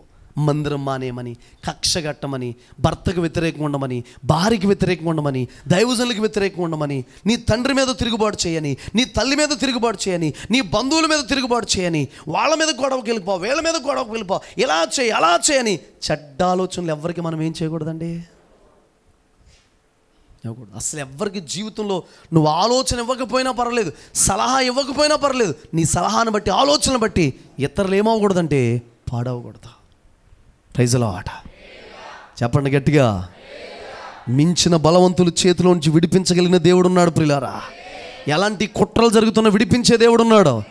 నేను ఒక మాట చెప్పను, నీ అప్పు పెద్దదా, లక్షల రూపాయలు నీకు వచ్చే ఆదాయం చిన్నది, అదొక మించిన బలవంతుడిగా మారిపోయిందా, ఆయన విడిపిస్తాడు దేవుడు. నమ్మండి ఈ మాటలు. చిక్కుపోయావు, తెలియక చిక్కుపోయావు, ఇలా అవుతుందని తెలియక పడిపోయావు, ఇలా అవుతుందని తెలియక చిన్నగా మొదలుపెట్టావు వడ్డీకి తీసుకోవడం. కొంతమందికి ఎలా ఉంటుందంటే అదేదో ఐస్ క్రీమ్ లాగా అనిపిస్తుంది అప్పులు చేయడం. ఐస్ క్రీమ్ కొని తినే కొద్దే ఎవరికి ఇష్టం లేనట్టే ఉంది మొత్తానికి. తినే కొద్ది ఏమనిపిస్తుంది, ఇంకో కప్పు ఇంకో కప్పు. మొన్న ఫంక్షన్కి వెళ్తే ఎప్పుడు ఐస్ క్రీమ్ తిన్నా, అసలు నేను ఎదురుగుండా తెచ్చిపెట్టాడు కుర్రాడు, తింటే ఇంకొకటి తినాలనిపించింది. నేను అనుకున్నామో స్వరం పోద్దు మళ్ళీ ఎందుకు వచ్చిందని చెప్పి తినలే. అదే తినడం చాలా సంవత్సరాల తర్వాత. అర్థమవుతుందండి. అలాగా కొంతమంది చిన్న అప్పు చేస్తారు, ఇది తీర్చడానికి ఇంకొకటి, ఇది తీర్చడానికి ఇంకొకటి, అసలు తీరదో 150 అప్పులు ఉంటాయి. అయితే నేను చెబుతున్న మాట ఏంటంటే, ఈరోజు దీన్ని ఒక ప్రొఫెటికల్ వర్డ్గా మీరు తీసుకోండి, ఒక మాటగా తీసుకోండి ప్రియులారా. ఎక్కడ కూరుకుపోయినా అక్కడ మించిన బలవంతులు ఉన్నారు, వంచనకారులు ఉన్నారు, వలలు పన్నుతున్న వారు ఉన్నారు, వలలు పన్నేస్తున్నారు. నువ్వు చేసిన అప్పులకి ఎలాగ నీ ఇల్లు లాక్కోవాలని, ఆస్తు లాక్కోవాలని, స్థలం లాక్కోవాలని, ఎలాగ లాక్కోవాలని, నిన్ను ఎలా చిక్కించాలని, ఇరికించాలని వలలు పన్నుతుంటే, కుట్రలు పన్నుతుంటే అందులోంచి ప్రభు నిన్ను లేవనెత్తబోతున్నాడు. ఆ లేవనెత్తున్న హస్తాన్ని ఎవరు ఆపలేరు, ఆ లాగుతున్న హస్తాన్ని ఎవరు ఆపలేరు. అయితే ఇప్పుడే దీనుడు అయిపోయి తగ్గించుకుని ఆ హస్తం దగ్గరికి వచ్చేయగలవా, ఆ చేతి కిందకు వచ్చేయగలవా, ఆ చేతికి అప్పగించుకోగలవా, ఆ చేతి కింద తగ్గించుకుని ఉండగలవా, దేవుడు నేను లేవనెత్తుతాడా. ఈరోజు నేను చెబుతున్నాను, చాలామందిని ఈ వీక్లోనే ప్రియులారా, ఈ వారంలోనే చాలామంది జీవితంలో అదిగో ఆ కుట్రలోంచి, ఆ వలల్లోంచి, ఆ ఉచ్చుల్లోంచి ప్రభు పైకి లాగబోతున్నాడు. గట్టిగా చప్పలు కొడుతూ ప్రభుని స్తుతిద్దాం. నువ్వు చిక్కబడిపోయినా ఆ కుట్రలోండి, ఆ ఉచ్చులోండి, ఆ వలల్లోండి ప్రభు ఈ వీక్లో నేను దేవుడు లేపబోతున్నాడు. గట్టిగా చప్పలు కొడుతూ ప్రభుని స్తుతిద్దాం ప్రియులారా. హల్లెలూయా. లాగబోతున్నాడు. ఎందులో చిక్కబడిపోయావు, ఏ కాంటాక్ట్లో, ఏ అఫేర్లో, ఏ బంధకాల్లో, ఎక్కడ అవి మించిన బలవంతులుగా ఉన్నాయా, నీ బలము సరిపోవట్లేదా, నీ సామర్థ్యం సరిపోవట్లేదా, నీ శక్తి సరిపోవట్లేదా, లాగబోతున్నాడు ప్రభు, లాగబోతున్నాడు. ఎందుకో తెలుసా, ఊబిలో కూరుకుపోతానంట, ఆ ఊబిలోంచి ప్రభు లేవనెత్తగలిగిన దేవుడంట. కూరుకుపోయిన ఊబిలోండి ప్రభు ఏం చేయగలడంటే ఆయన ఒక్కడే లేవనెత్తగలడా, ఆయన ఒక్కడే బయటికి తీసుకురాగలడా, ఆయన ఒక్కడే నిలబెట్టగలడు. ఒకానొకప్పుడు మా పరిస్థితి అదే. కొన్ని బంధకాల్లో కూరుకుపోయి, కొన్ని భయంకరమైన పరిస్థితుల్లో కూరుకుపోతే ప్రభు లేవనెత్తాడా. మరలా అటువైపు చూసే పని లేకుండా, అటు వెళ్ళే పని లేకుండా, అందులో కూరుకుపోయే ద్వారాలు తెరవబడిన మూసేసి ప్రభు నిలబెడుతున్నాడా. ఈరోజు నిన్ను కూడా నిలబెడతాడు ప్రభు. నువ్వు రావాలని ఆశపడాలి, అక్కడ ఉండకూడదని ఆశపడాలి, అందులోంచి బయటికి రావాలని ఆశపడాలి. అవి ఏ కట్లైనా, ఏ చిక్కులైనా ఈరోజు చాలామంది విడుదల పొందబోతున్నారు, చాలామంది డెలివరెన్స్ పొందబోతున్నారు, చాలామంది సంఖ్యలు తెగిపోతున్నాయి. Praise the lord. చెప్పండి గట్టిగా హల్లెలూయా. చూడండి ప్రియులారా, దేవుడు ఎలా విడిపిస్తాడో ఒకసారి చూడండి. ఆదికాండం 32, 24, 25 చదవండి. దానికంటే ముందు 33, 34 చదవండి.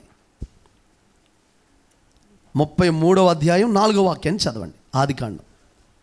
అప్పుడు యాషావు అతనిని ఎదుర్కొన పరిగెత్తి అతనిని కౌగిలించుకొని అతని మెడ మీద పడి ముద్దు పెట్టుకొనెను. చాలండి ప్రియులారా, చూడండి, యాకోబు మొత్తం అందరిని తీసుకుని తన భార్యల్ని బిడ్డల్ని అందరిని తీసుకుని ఆదికాండం 33:4 సారీ 33 కదండి, 33:4 తీసుకుని ప్రియులారా ఎబ్బోగిరేవు దగ్గర ఒక్కడో మిగిలిపోయాడు. వినండి ఒకసారి నా వైపు చూడండి. ఒక్కడో మిగిలిపోయాడు. తన అన్నగారు 400 మందిని వేసుకుని వస్తున్నాడు. స్పష్టంగా రాయబడి ఉందండి. యాకోబు మీదకి 400 మందిని వేసుకుని వస్తున్నాడు. ఒక్కడో మిగిలిపోయాడండి రేవు దగ్గర. ప్రార్థన చేస్తున్నాడు. అయ్యా నన్ను ఆశీర్వదించు. ఒక చిన్న మాట చెప్తాను, వింటారా? నువ్వు ఏ పరిస్థితి గుండా వెళ్తున్నావో, ఏ పరిస్థితి గుండా నడుస్తున్నావో వినండి. ఒకసారి చుట్టూ ఉన్న అన్నిటినీ పక్కన పెట్టేసి, నీ దగ్గర ఉన్న అన్నిటినీ పక్కన పెట్టేసి, ఒకసారి నువ్వు ఉన్న అన్నీ కూడా పక్కన పెట్టి ఒక్కరోజు ఒంటరిగా మిగిలిపోగలవా? దేవుడు పాదాల దగ్గర ఒంటరిగా మిగిలిపోగలవా? ఒక్కరోజు ఒంటరిగా మిగలగలవా? భార్యల్ని బిడ్డల్ని అందరినీ పంపించేశాడు. ఆస్తిని పంపించేశాడు. 20 సంవత్సరాలు సంపాదించినంత గంటలో పంపించేశాడండి యాకోబు. ఇప్పుడు భయం ఏంటి తెలుసా? ఎందుకు ఎబ్బోగిరేవు దగ్గర ఆగిపోయాడంటే అన్నగారు ఏం చేస్తాడో చంపేస్తాడు. చూడండి, పరిష్కారం దొరికేసింది. ఒక్కడో మిగిలిపోయాడు. ఎబ్బోగిరేవు దగ్గర ఒక్కడో మిగిలిపోతే చంపుతాడు అనుకుని, చంపడానికి వస్తున్నాడు అనుకుని అన్న ఏం చేశాడంటే పట్టుకుని కౌగులించుకుని ముద్దు పెట్టుకున్నాడు.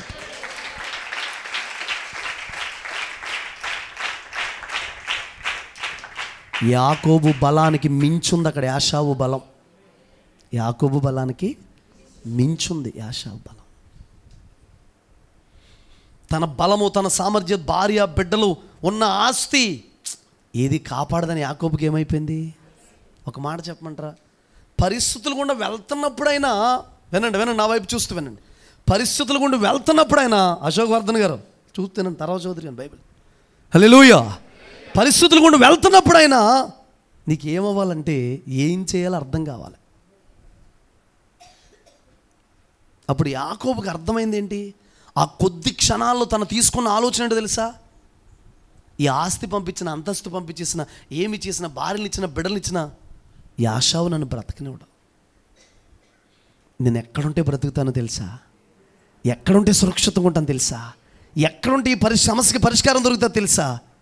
దేవుని పాదాలు పట్టుకుంటేనే నాకు పరిష్కారం దొరుకుతుంది. ఆగండి, యాకోబు ఆశ ఏమన్నా అడి ఆశ అయిందా? చెప్పరేటండి. దొరికిందా? ఆన్సర్ లేదా? ఇక్కడుంటేనే నా క్షేమం, ఇక్కడుంటేనే పరిష్కారం, ఇక్కడుంటేనే మించిన బలవంతులు అటు పక్కన వంచనకారుల వలలో 400 మంది యాకోబుని చంపడానికి. ఒక విషయం చెప్పంటారా? 10 నిమిషాల్లో అన్నగారు మనసు మారిపోయిందండి. 10 నిమిషాలు అన్నగారు మనసు ఏమైంది? వాక్యం ఎక్కుతుందా? మీకు అర్థమవుతుందా? నిజంగా వాక్యం మిమ్మల్ని తాగితే కళ్ళలో నీళ్ళు రాకుండా ఉండవు ప్రియులారా. అన్నగారు మనసు మారిపోయిందండి 10 నిమిషాల్లో. చంపడానికి 400 మంది కిరాయి వాళ్ళు పట్టుకుని వస్తుంటే ప్రియులారా, అలాంటోడు కౌగులించుకుని ముద్దు పెట్టుకున్నాడట. ఒక రకంగా చూడాలని ముద్దు పెట్టుకునే పరిస్థితి లేదు. ఎందుకో తెలుసా? పుట్టినప్పుడు కడుపులోనే గొడవ, అప్పుడు పెద్ద గ్రహింపు లేదు, అయినా కాళ్ళు పట్టుకుని వచ్చేసాడు. పుట్టిన తర్వాత కూర ఇచ్చి వారసత్వం లాగేసుకున్నాడు. ఈలోపు వేటాడు తెచ్చుకున్న మాంసం తెద్దామని వెళ్తే ఈలోపే అమ్మగారు చెప్పిన స్కిట్ వేసి, అసలు మనం యాకోబు ఎంత సూపర్ నటిస్తాడంటే క్రిస్మస్కి నాటికి వేయడానికి 3 నెలలు 4 నెలలు ట్రైనింగ్ అవుతుంది, 10 నిమిషాల్లో ట్రైనింగ్ అయిపోయాడండి యాకోబు. ఈ రోజుల్లో యాకోబు అంటే స్కిట్లు అయితే యాకోబుని తీసుకు సూపర్ హిట్ అయిపోతాయి. 10 నిమిషాల ట్రైనింగ్. ఎలా చెప్పిందో తల్లి అలాగా నటించాడట. ప్రైజ్ లార్డ్ చెప్పండి గట్టిగా. అర్థమవుతుందండి? చర్మం కప్పేసుకున్నాడు, వెళ్ళిపోయాడు, తండ్రి దగ్గర దీవెనలు పొందాడు. ఇన్ని చేసినందుకు యాషావు కడుపు మండిపోతుంది. ఎప్పటి నుంచో తిరుగుతున్నాడు. అసలే ఆ దర్శనం వచ్చినప్పుడే తరం పడుతున్నాడు. మించిన బలవంతులు, ఎన్నో కుట్రలు జరిగిపోతున్నాయి, ఎంతో భయంకరమైన పరిస్థితి. నేను గనక వెళ్ళిపోతే మా అన్నయ్య చంపేస్తాడు అనుకుని ప్రియులరా, ఎక్కడికంటే నాకు క్షమాధారం లేదని చెప్పి నన్ను నువ్వు ఆశీర్వదిస్తేనే కానీ వెళ్ళను. అసలు ఆశీర్వాదం అంతా పంపించేశాడు. 21 సంవత్సరాలు తన చిత్త కష్టపడి ఇష్టపడి ప్రేమించి అన్నీ చేసి 20 సంవత్సరాల ప్రియులారా కష్టపడి సంపాదించిన ఆస్తి ఏది ఆశీర్వాదం కాదా? 21 సంవత్సరం తన కష్టపడి సొంత ప్రయత్నాలు చేసింది ఏది ఆశీర్వాదం కాదు. దేవుడి నోట్లోంచి వచ్చిన మాట, నీ పేరు ఇంకా యాకోబు కాదు ఇశ్రాయేలు. మాట, ఆ ఒక్క మాట అండి మించిన బలవంతుల చేతిలోంచి. ఇప్పుడు దేవుడు ఆ మాట అనగానే ఇన్ని సంవత్సరాలు కష్టపడిన ఆశీర్వాదం కూడా ఏమైందో తెలుసండి? కిందకి చదవండి అక్కడ. యాషావు కన్నులెత్తి ఆ స్త్రీలను పిల్లలను చూచి వీరు నీకేమి కావాలని అడిగినందుకు అతడు వీరు దేవుడు నీ సేవకునికి దయచేసిన పిల్లలే అని చెప్పెను. అప్పుడు ఆ దాసీలను వారి పిల్లలను దగ్గరకు వచ్చి సాగిలపడిరి. లేయాయు ఆమె పిల్లలను దగ్గరకు వచ్చి సాగిలపడిరి. ఆ తర్వాత యోసేపును రాహేలును దగ్గరకు వచ్చి సాగిలపడిరి. యాషావు 9 చదవండి. అప్పుడు యాషావు సహోదరుడా, నాకు కావలసినంత ఉన్నది, ఇది నీవే ఉంచుకోమని చెప్పాను. నీకు ఉన్న ఆస్తి కాపాడబడాలంటే, నువ్వు సంపాదించింది కాపాడబడాలంటే, అది ఉండాలంటే, నీ పిల్లలు కానీ ఏదైనా అది కాపాడబడాలి ఉండాలంటే, నేను ఒక మాట చెప్పనా, దేవుని నోటితో మాట పలకాలి. యాషావు తీసుకున్నాడా? చెప్పండి. ఒక్కడు మిగిలిపోయి ఎబ్బోగ్రేవు దగ్గర ఆస్తి అంతస్తు పిల్లల్ని గొర్రెల్ని అన్నిటినీ పంపించేస్తే చంపేస్తాడు అనుకున్నాడు. వచ్చి కౌగిలించుకుని అంటున్నాడు, ఎందుకయ్యా వీళ్ళందరినీ పంపిస్తున్నావు, నువ్వే ఉంచుకో. ఈరోజు ఆస్తిని కాపాడుకోవడానికి ప్రయత్నం చేయకు, వ్యాపారాన్ని కాపాడుకోవడానికి ప్రయత్నం చేయకు, ఏదేదో కాపాడడానికి ప్రయత్నం చేయకు, నీ జాబును కాపాడుకోవడానికి ప్రయత్నం చేయకు, ఏదేదో కాపాడడానికి ప్రయత్నం చేయకు. దేవుని పాదాల దగ్గర నువ్వు ఉంటే అన్నీ కాపాడబడతాయి. ఆదివారం మానేసి నేను డ్యూటీకి వెళ్ళి ఏదో సంపాదించేస్తాను, ఏదో చేసేస్తానంటే ఏం జరగదు తమ్ముడు. ఇక్కడ నువ్వు ఉంటే నీకు కలిగిన సమస్తము సురక్షితంగా ఉంటుంది కదా. పోయినట్టే. యాషావు కనుక ఇదంతా నాకు కావాలి, వీళ్ళ నాకు కావాలన్నాడంటే పోయినట్టే లేదా? ఒక్కడో మిగిలిపోయాడు. నేను అంటాను, నీ జీవితంలో ఎలాంటి అనుభవం రావాలంటే, మించిన బలవంతుల చేతుల్లోంచి నువ్వు కాపాడబడాలంటే ఒక్కసారైనా ఈ పరిస్థితుల గుండి, చుట్టూ ఉన్న పరిస్థితులు, ఎదురవుతున్న పరిస్థితులు, ముందున్న పరిస్థితులు ఏమి నలిమేసుకున్నాయో వాటన్నిటిని వదిలేసి 1 రోజు 2 రోజులు 3 రోజులు 4 రోజులు 40 రోజులు 21 రోజు 10 రోజులు 7 రోజులు 12 రోజులు ఒంటరైపో. ఒకసారి ఒంటరైపో. అప్పుడు నువ్వు కాపాడబడతా. నీకున్న సమస్తము కాపాడబడుతుంది. పోవలసిన ఆస్తి దేవుని నోటితో నీ రోజు నుంచి నీ పేరు యాకోబు కాదు ఇజ్రాయిల్ అనగానే ప్రియులారా పంపించేసిన ఆస్తి కూడా కాపాడబడిపోయింది. బిడ్డా, నువ్వు దేవుని మందిరంలో ఉంటే నీ బిడ్డలు కాపాడబడతారా? నువ్వు దేవుని మందిరంలో ఉంటే వ్యాపారం కాపాడబడుతుంది. నువ్వు దేవుని మందిరంలో ఉంటే నీ ఆటో బిజినెస్ కాపాడబడుతుంది. నువ్వు దేవుని మందిరంలో ఉంటే సమస్తము కాపాడబడుతుంది. నువ్వు దేవుని మందిరంలో ఉంటే నీ బిడ్డలు కాపాడబడతారా? ఉండాల్సింది ఇక్కడ, గడపాల్సింది ఇక్కడ, నిలవాల్సింది ఇక్కడ, కనిపెట్టాల్సింది ఇక్కడ. మరి ఇలాంటి స్థలానికి వారంకి ఒకసారి వస్తావా? ఇలాంటి స్థలానికి ఒకసారి వచ్చి నమస్తే చెప్పి వెళ్ళిపోతావా? ఇలాంటి స్థలానికి గుర్తొచ్చినప్పుడు వస్తావా? ఇలాంటి స్థలానికి ఎప్పుడు ఇలా వచ్చి తలుక్కుమని వెళ్ళిపోతావా? నువ్వు ఎప్పుడు ఉండాల్సిన స్థలంగా, ఎప్పుడు కనిపెట్టాల్సిన స్థలంగా, ఎక్కువ గడపాల్సిన స్థలంగా, నీ ఆస్తి, నీ బంగారం, నీ ఆస్తి, నీ వెండి, నీ వ్యాపారం, నీ ఉద్యోగం ఎక్కువ కాపాడబడాలంటే దేవుని సందులో నువ్వు ఎక్కువ గడపాలి. గుర్తుపెట్టుకోండి. హల్లెలూయా. ఎక్కువ కాపాడబడాలంటే ఒక మాట అడుగుతాను, చెప్పండి. సౌలు రాజ్యంలో ప్రజలు క్షేమంగా ఉన్నారా? దావీదు రాజ్యంలో క్షేమంగా ఉన్నారా? పదవి కాపాడుకోవడానికి పరుగులు, పదవి కాపాడుకోవడానికి తను కాపాడుకోవడానికి పరిగెడుతున్నాడు. అసలు దావీదు పదవి కాపాడుకుని పని చేశాడా? దినముకు 7 సార్లు స్తుతి, 3 సార్లు ప్రార్థన. రాత్రి జాము ఎప్పుడవుద్దా బైబిల్ చదువు. నీకు క్షేమం కలగాలంటే ఎక్కడా? బైబిల్ చదివితేనే. నీకు క్షేమం కలగాలంటే ఎక్కడా? Praise Lord. గట్టిగా చెప్పండి, ప్రైజ్ లార్డ్. యాకోబు రేవు దగ్గర గడిపితే ప్రియులారా, ఎబ్బోకు రేవు దగ్గర ఉంటే కాపాడబడ్డాడు.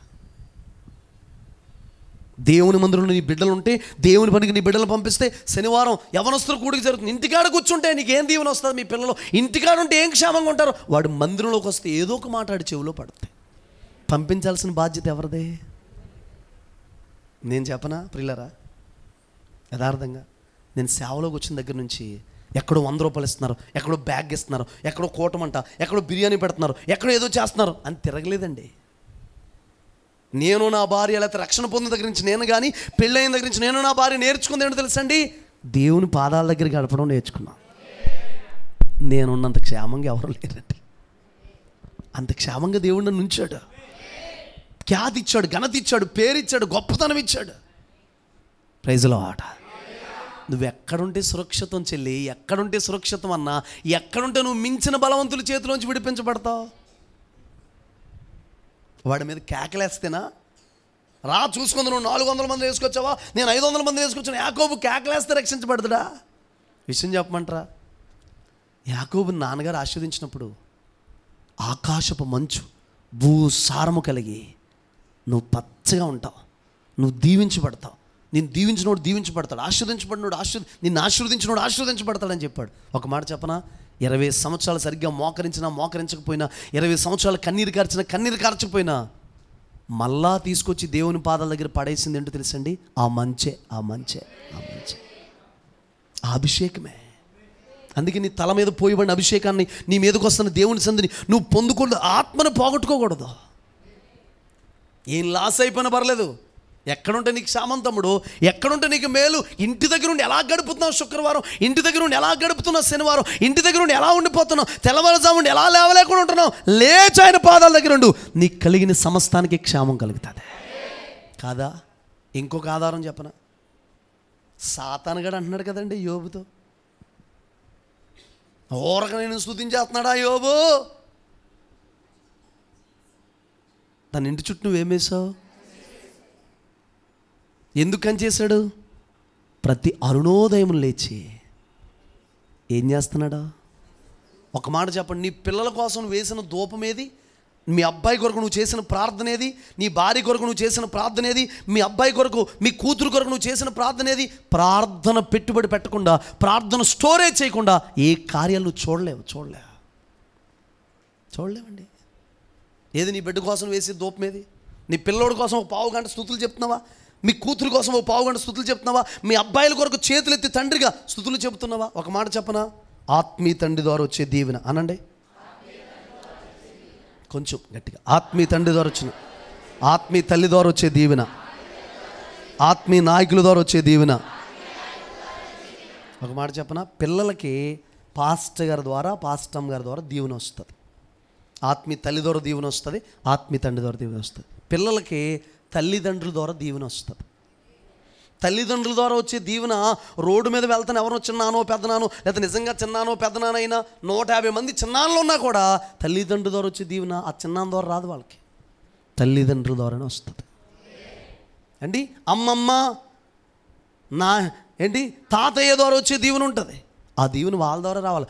100 మంది నువ్వు తాతయ్య అని పిలవచ్చు, వాళ్ళ ద్వారా నీకు దీవెన రాదు అండి. తర్వాత నాయనమ్మ తాతయ్య ఉంటారు, వాళ్ళ ద్వారా వచ్చే దీవెన.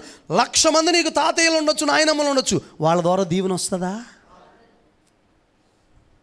అలాంటి దీవెనలు మీరు సరిగ్గా ప్రార్థన చేయకపోతే, పిల్లల కోసం పట్టించుకోకపోతే, భక్తి చేయకపోతే, ఆ కోణంలో ఆ దీవెన ఆగిపోతుంది.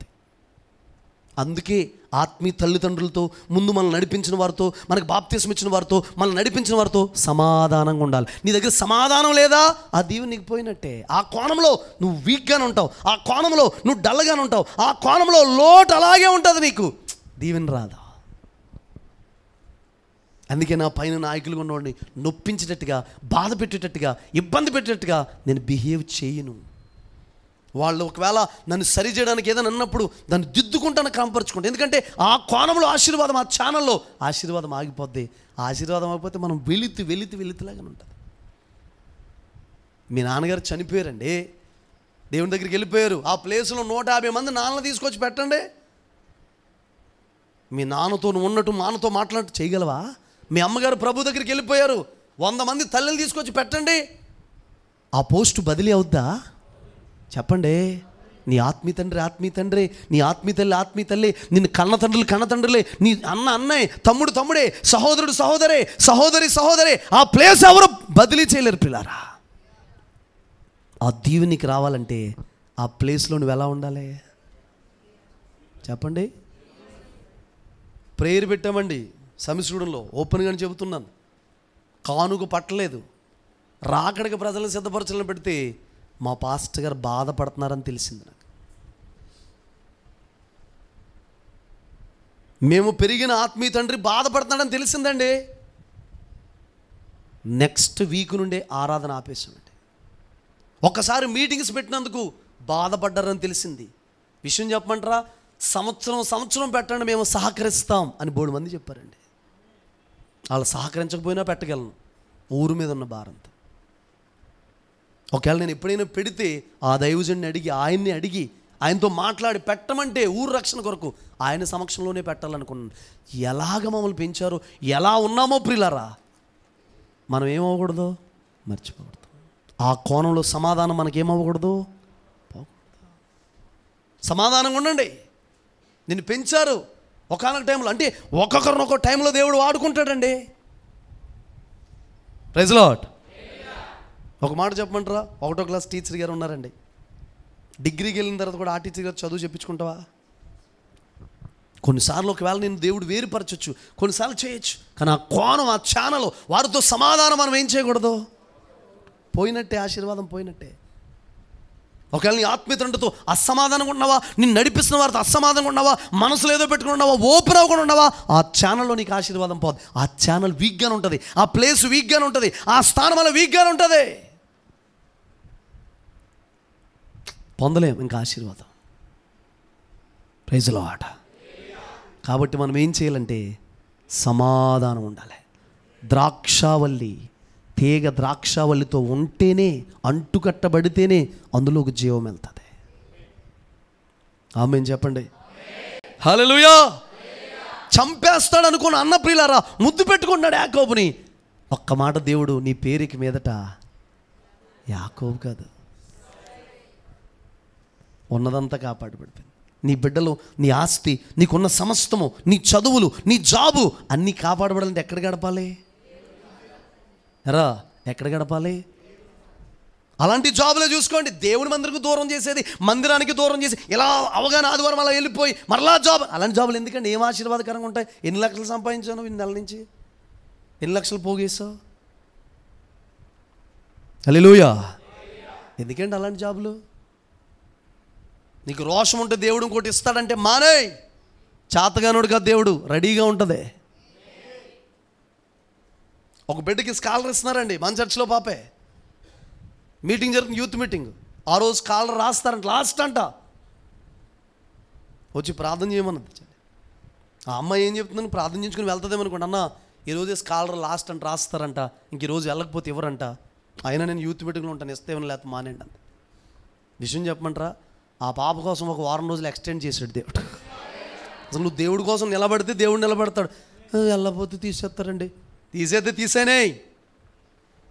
చేతగానోడు దేవుడు రాజుల హృదయాలు నీటి కాలంలో తిప్పుతున్నాడు ఆయన. పీకేతే పీకేనే. హల్లెలూయా. పోతే పోనే. దేవుడికి దూరం చేసే జాబు, పని అది ఉన్నా ఒకటే, లేకపోతే పోనే. దేవుడి మందిరం నువ్వు గడపకుండా అదొక దెయ్య రూపంలో వచ్చిందేమో. కొన్ని జాబులు దెయ్యాలు కూడా దేవుని బిడ్డలారా. మందిరం రాకుండా జాబు జాబు జాబు అంట.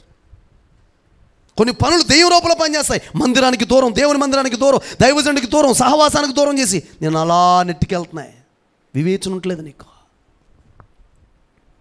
నీకున్న సమస్తము కాపాడబడాలంటే, నీకున్న సమస్తము కాపాడబడాలంటే, దీవించబడాలంటే ఎబ్బోకరేవు దగ్గర ఉంటేనే, దేవుని పాదాల దగ్గర ఉంటేనే. ఇంకొక మాట చెప్తున్నాను, దానికంటే ముందు ఇంకొక మాట. నువ్వు ఒంటరిగా మిగలాల్సిన ఒక రోజు పెట్టుకో.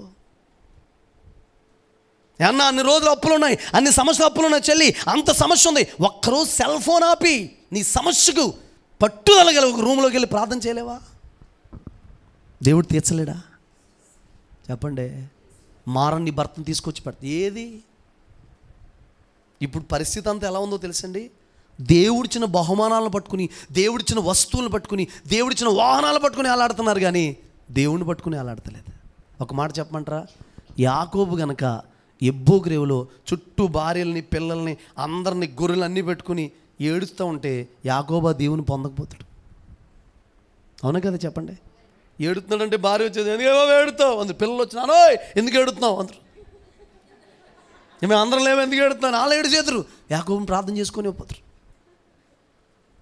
ఎందుకు ఎడుతున్నానా? ఇన్ని గొర్రెలు, ఇన్ని మందలు, ఎన్ని ఉంటే ఆశీర్వాదం అంట పెట్టే, మేము అందరం లేవా అని అందరూ. విషయం చెప్పమంటారా? పైకి కనబడుతున్న ఆశీర్వాదం అక్కడ కళ్ళకు కనబడుతున్నట్టు కనబడుతుంది, దాని ద్వారా దీవెన లేదు. అసలైన ఆశీర్వాదం దేవుని అందే. మాట చెప్పనా? పైకి కనబడుతున్న ఆశీర్వాదం చూసి మురిసిపోకు. అసలైన ఆశీర్వాదం ఎక్కడుంది? ఆయన నోటితో ఒక మాట అనేటట్టుగా నడవమంటే నడుస్తలేదు నువ్వు. దేవుడు నోటితో ఒక మాట పలికేటట్టుగా నీ బ్రతుకును చూసి, నీ యొక్క నడవడికను చూసి, నీ తగ్గింపు చూసి ఒక్క మాట పలికితే దేవుడు, నీ చరిత్ర మారిపోదా?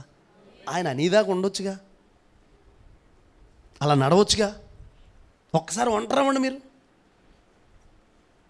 వచ్చే ఆదివారం నేను మందిరంకి రావద్దని కాదు నేను చెప్పేది. ఒంటరవడం అంటే వ్యక్తిగతంగా మీ జీవితంలో చుట్టూ పిల్లల్ని ఇవన్నీ కూడా ఒకసారి పక్కన పెట్టి ఒంటరవ్వండి.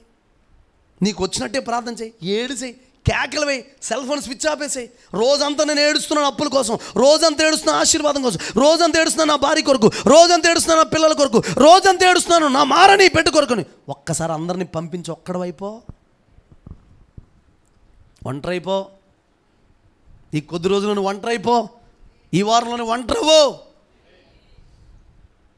నీకు దీవెన రాకపోతే నన్ను అడుగొచ్చి కొట్టండి గట్టిగా, చప్పలు కొడుతూ ప్రభు నామమున మహిమ.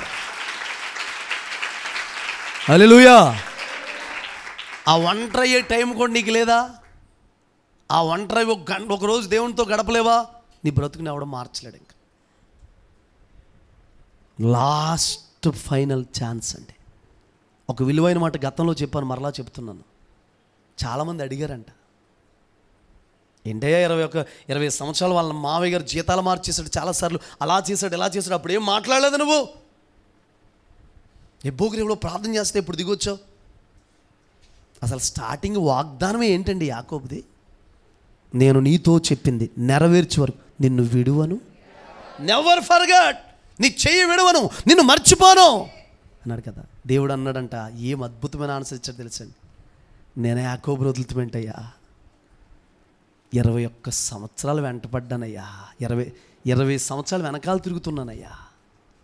ఒక్కసారైనా మోకాళ్ళు వేస్తాడేమో, వాళ్ళ మాంగారు పని చెప్దాం, పరిస్థితులు మారుద్దామని చూశాను.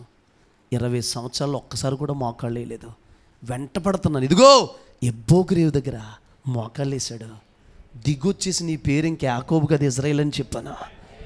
ఎన్ని సంవత్సరాలు నీ వెంట పడుతున్నాడో దేవుడు. ఒక రోజు టైం ఇస్తామని, 2 రోజులు టైం ఇస్తామని, ఎన్ని రోజు నుంచి వెంట పడుతున్నావు నీ అప్పులు తీరుద్దామని, ఎన్ని రోజు నుంచి వెంట పడుతున్నావు నీ కన్నీరు తిరుగుతామని, ఎన్ని రోజు నీ వెనకాల తిరుగుతున్నాడు. నువ్వేమో దేవుడు నీ వెనకాల తిరుగుతున్నావు, నువ్వు సెల్ ఫోన్ వెనకాల తిరుగుతున్నావేమో, లేకపోతే దేవుడు నీ వెనకాల తిరుగుతున్నావు, అమ్మాయి వెనకాల తిరుగుతున్నావేమో, దేవుడు నీ వెనకాల తిరుగుతున్నావు, సినిమా వెనకాల తిరుగుతున్నావేమో, దేవుడు నీ వెనకాల తిరుగుతున్నావు, ఎక్కడెక్కడికో తిరుగుతున్నావేమో. వెంట పడుతున్నాడా? సమయం ఇస్తావా? ఇచ్చి చూడు. అందుకే ఎఫ్ మైన్ రీనా, నన్ను మర్చిపోలేదయ్యా ఆ పాటలో ఒక చరణం పెట్టి నేను పాడేశాను, రిలీజ్ చేశాను. మొన్న అన్నని అడిగాను, అన్న ఈ చరణం పెట్టొచ్చన్నా అంటే, అసలు సూపరు, అది పెట్టాలి అంటున్నాడు. మరి మనకు తెలియదు కదండి ఇందులో సాహిత్యం. అది ప్రైజ్ ది లార్డ్, హల్లెలూయా. ప్రతిక్షణం అనుక్షణం నాతో ఉన్నావు, ప్రతిక్షణం అనుక్షణం వెంటాడావు, ప్రతిక్షణం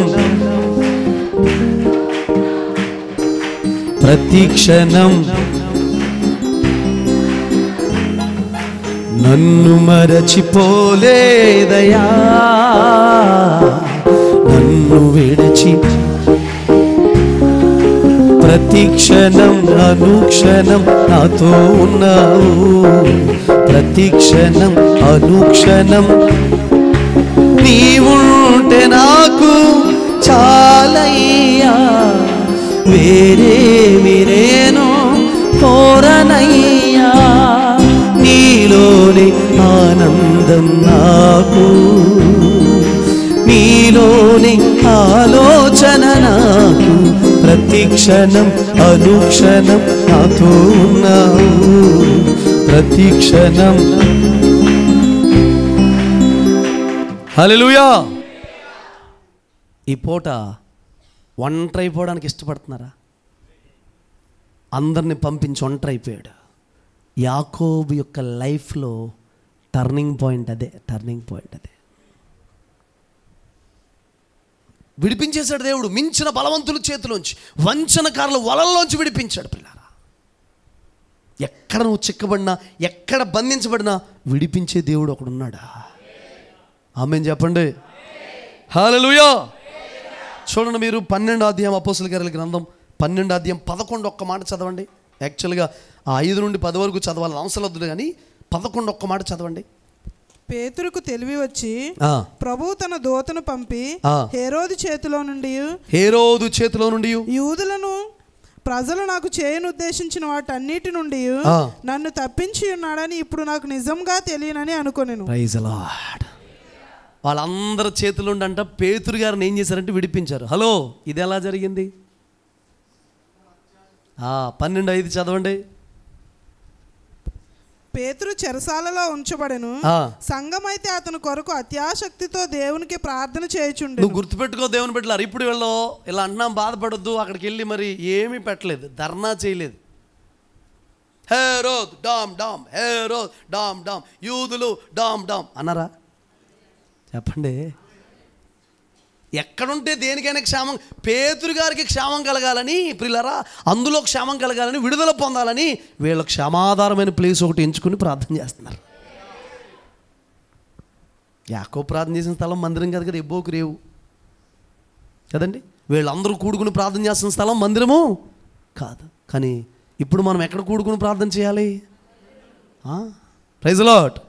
చూడండి ఒకసారి మీరు 12వ అధ్యాయం 5 నుండి చదువుతారు త్వరితంగా, కిందకి 5 చదివేసరికి 6 చదవండి. హేరోదు అతనిని వెలుపలికి తీసుకుని రావాలని ఉండగా ఆ రాత్రియే పేతురు 2 సంకెళ్లతో బంధింపబడి 2 సైనికుల మధ్య నిద్రించుచుండెను, మరియు కావలివారు తలుపు ఎదుటి చెరసాలు కాచుకొని చుండెను. అసలు పేతురు గారు సురక్షితంగా, ధీమాగా, ధైర్యంగా ఉన్నారు అనడానికి కారణం ఏంటంటే పడుకుని ఉన్నాడు.